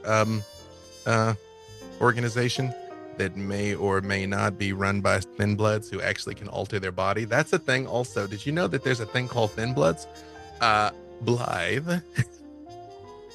It's just like, what? Yeah, they prefer to be called Dustborn, actually. Apparently thin bloods is a slur. Blythe. Where does Blythe go next after all of this? I think through that the rest of the night, Blythe has spent a greater portion of the last few years, especially among the dying, and tonight is just taking their time to be among the dead instead. And he eventually leaves the mausoleum, but kind of wanders the cemetery, takes in that feeling of that mirrored structure of this graveyard and its thinness to the spirits and that shadow world beyond, and just kind of sits in that and lets that in a way sort of reignite the questions that led him here in the first place. The what exists between life and death, and where is that line? Blythe, as you're sitting there sort of soaking this all in, you hear a voice kind of echoing from everywhere and nowhere all at once.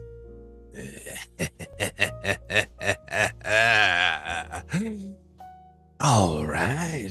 You're kind of a thinking man's leech then, huh? Interesting. You can hear me. Can you see me? Would you like to? Blythe will look around and... Who are you? I've gone by many names. And as he talks, you start to see in front of you a being start to coalesce that is wearing a bright white suit and has midnight black skin, almost impossibly dark, and a smile that's a little too big and eyes that are a little too white. The Shadow Man's as good a name as any. Ashante, sir. What do you want? Me? Nothing. Anything I want, I got. But I think there's some things you want.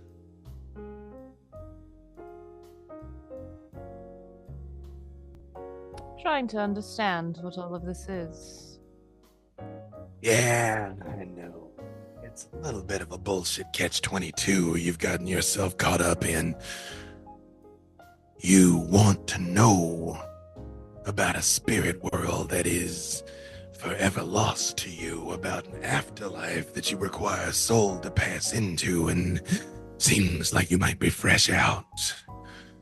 But if you were to perhaps have a friend who has some level of access, you might say, I might be prepared to give you a little bit of insight. Oh, and to be clear, this isn't one of those bullshit vampire, you're gonna owe me something kind of thing. Honestly, I'm curious. I'd like to show you some stuff just to see what happens. Maybe your head's gonna blow clean off. That'd be neat. You are something that I do not often encounter in my line of work, such as it is. You are something unique. I did always like something for curiosity's sake. Yeah. And he snaps his fingers, and behind him, you sort of see that thinness of the veil almost part. And you can see this city on the other side. And he's like, how about we take a walk? I can show you some stuff that you will not believe. And he extends a hand. Blythe, we'll think for a second. And he'll think about the people that he's just met, the other kindred that he's just met, seeing them in their stages of loss and movement through things, and think about what he mentioned to Remy about loss being a part of living. I think as he gets up to take this figure's hand, he'll reach into his pocket, and just on one of the gravestones that he was sitting by, he will leave behind a set of dog tags, his own, that bear a different name from a lifetime ago, that last little piece of the life that led him here. And thinking about the curiosity that led him to unlife now, and this offer in front of him, he'll reach up and he'll take this figure's hand. And you see No the time shadow. like the present. The shadow man looks down at the dog tags and he says, that's poetic. I like it. I like it.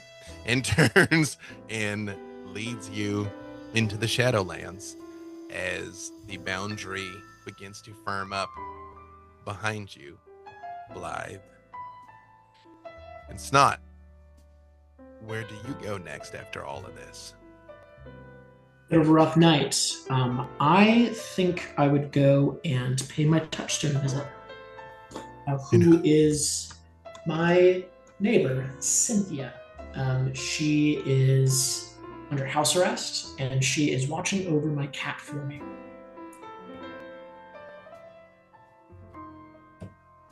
Is Cynthia guilty of the crime she's on house arrest for? Yeah, but she wasn't hurting anybody. Listen, 2 strikes, whatever, everybody's got to get their ex from somewhere. And you come over and you see her out on the porch, frantically futzing with her ankle bracelet with a screwdriver. It's like almost good. Bro. Look, unwise, man. Unwise. Let's hang out. Listen. The ankle bracelet doesn't have to leave the house. They never said that my ankle had to remain at the house. They got a wire in it, dude. They got a wire in it. They look. Got you a gift. I'm so bored. I got you a present. All right. I'm gonna pull out like 3 bottles of wine. What happened to your arm? Like, it looks like you got bit by a Rottweiler. Like, Jesus, are you okay? One of the bottles is half empty, and I was like, I fell down. You're telling me I got a problem. Look, I am in the export business. Like, you're taking in that stuff that maybe you shouldn't. Like, I would like it if you lived you know? Like, remember, we said we're going to get the fuck out of this neighborhood. We were going to move to Vegas. Everything was going to be cool. This is just a minor setback. I'm going to beat this case. I super am. I'm going to get up on the stands and cry. Always works. And then everything's going to be fine. And we can just go. I'm going to be like, hang on, wait, watch this. Your Honor, I'm so sorry. It's just my boyfriend said I had to do it, and I was so scared I didn't know how to get out of it. And then they pulled me over, and I was holding the pills, and then the cops, they were so mean to me. See? Out. Case dismissed. By the way, I would like to use Blush of Life. Yeah. I'm at 8 humanity, so I'm gonna roll twice for it. Okay. Success. At 8 humanity, you are still mostly the guy you were before. I'm gonna crack open the other bottle and pass it to Cynthia. And oh my God. You do great. How's pork chop? Pissing all over the place. That's how pork chop is. Do you know how hard that? That means he's not doing good. What's up with him? I'm not a veterinarian, man. What do you? I don't know. All right. Look, I met a furry today who might be able to get to the bottom of this. You met a furry today? Yeah, and they're like really, they like know they can talk this down. We'll figure this out, all right? Listen, the tone of our relationship has been, I don't ask a lot of questions, you know? Yeah. I've been in the game long enough that I don't ask questions and I don't want the answers to. But you come back here with a big ass bite telling me that you met a furry. Okay. So, and she puts a hand on your shoulder and she's like, so this is what we call an intervention. This is an intervention. And you're gonna sit down and you're gonna listen to how much I care about you. Okay. That's what's about to happen. I will sit down and I will let Cynthia do this. Okay. And she kind of takes you by both hands and she's like, so, okay. And she's going to call you something that isn't snot. My real name is Anthony. Anthony. She says, Aunt, besides the fact that you have excellent taste in friends, you've got great taste in shrooms. Nope, that's not. Hang on, wait. I'm intervening. No, you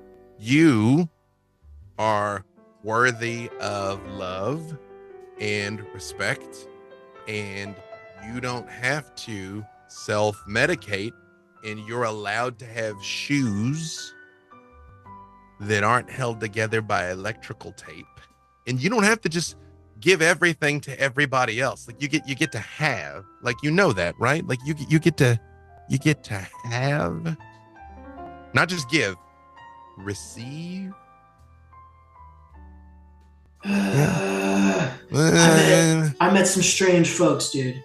Well, apparently they're fucking bitey furries. Yeah.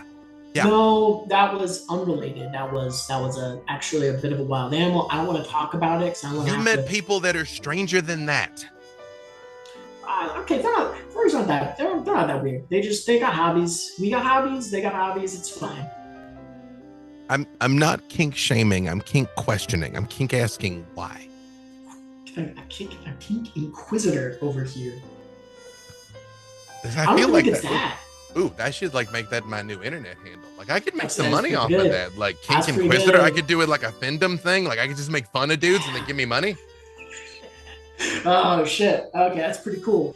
Hold on. Wait, no, we're having a moment. I will not use deflective humor. My therapist tells me I do this. I use deflective humor. I got into a fight. And they were kind of, you know, that some folks, they need help that you can't give them, and it gets tough sometimes. And right when you say that, your phone buzzes. Oh shit! I'll look at it with kind of alarming speed. There's a text, and you are very fast with celerity, and it says, "She seems nice. Be a real shame if something were to happen to her." And you see a red dot appears on her head of a scope that she doesn't notice at all because it's up here. I'm gonna start pacing, but really it's to physically like be in the way of that. Are you? But like, I'm good. I'm sorry. I'm stressed. I'm stressed. Wait, are you tripping right now? No, I mean, because we said we were quitting. Remember, we said we would go sober because capital we said, lowercase t tripping, as in weird night. No capital T. It's fine. It's all right. And you get another text saying, "She wouldn't be the first innocent person I've hurt. Are you going to cooperate?" with a question mark. I'm just gonna very quickly respond. Pull up then, comma, bitch.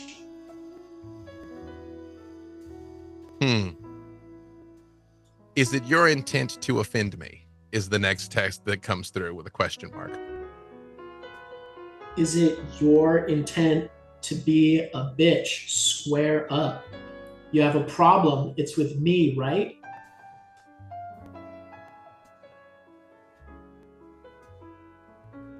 And the person stops responding.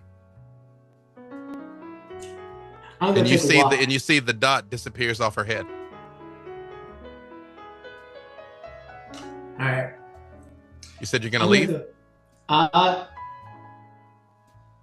gonna go step outside. As you go outside, you see she's right behind you. She's like, "Bro, just don't walk away. You know I can't go outside. Like you always walk out, but like why can't we have this?" No, listen, and you see cop cars come pulling in from every direction, and they were like, "Get down on the ground! Get down on the ground!" Yeah, I'll go with it for now. What is Cynthia's last name?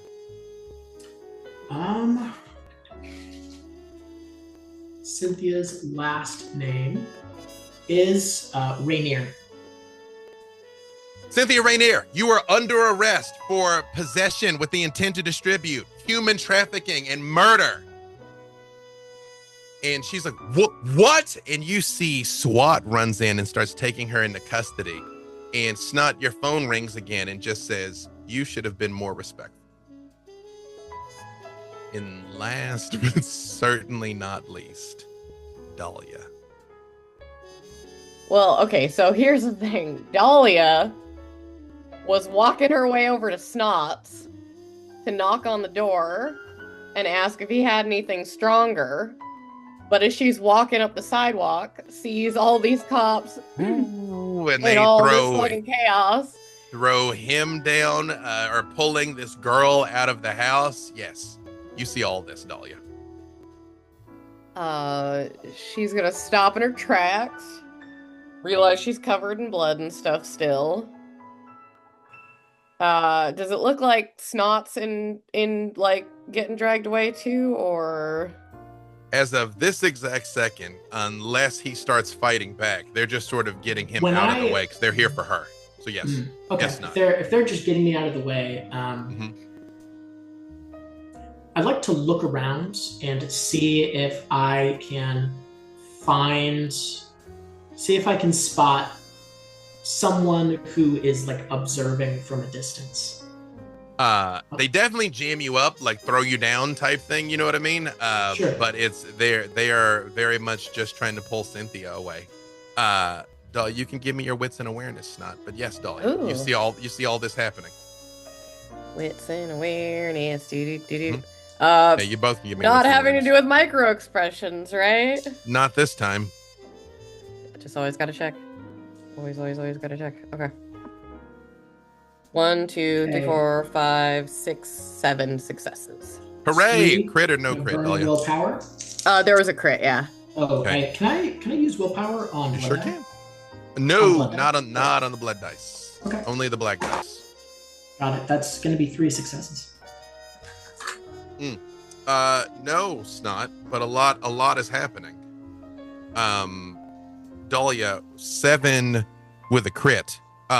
They're definitely, when all of this is happening, you see kind of near the back, a well-dressed man who is just sort of on the phone the entire time watching all of this happening, and turns and looks at you and just sort of like nods and then goes back to talking.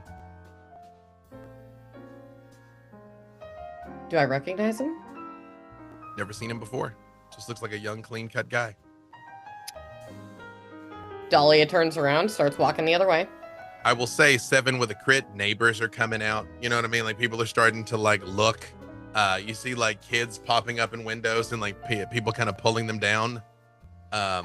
You see the SWAT people are definitely saying on a bullhorn, like possession with intent to distribute, human trafficking, and murder, like broadcasting her business like all over the place as they're doing this. And you turn and start walking the other direction.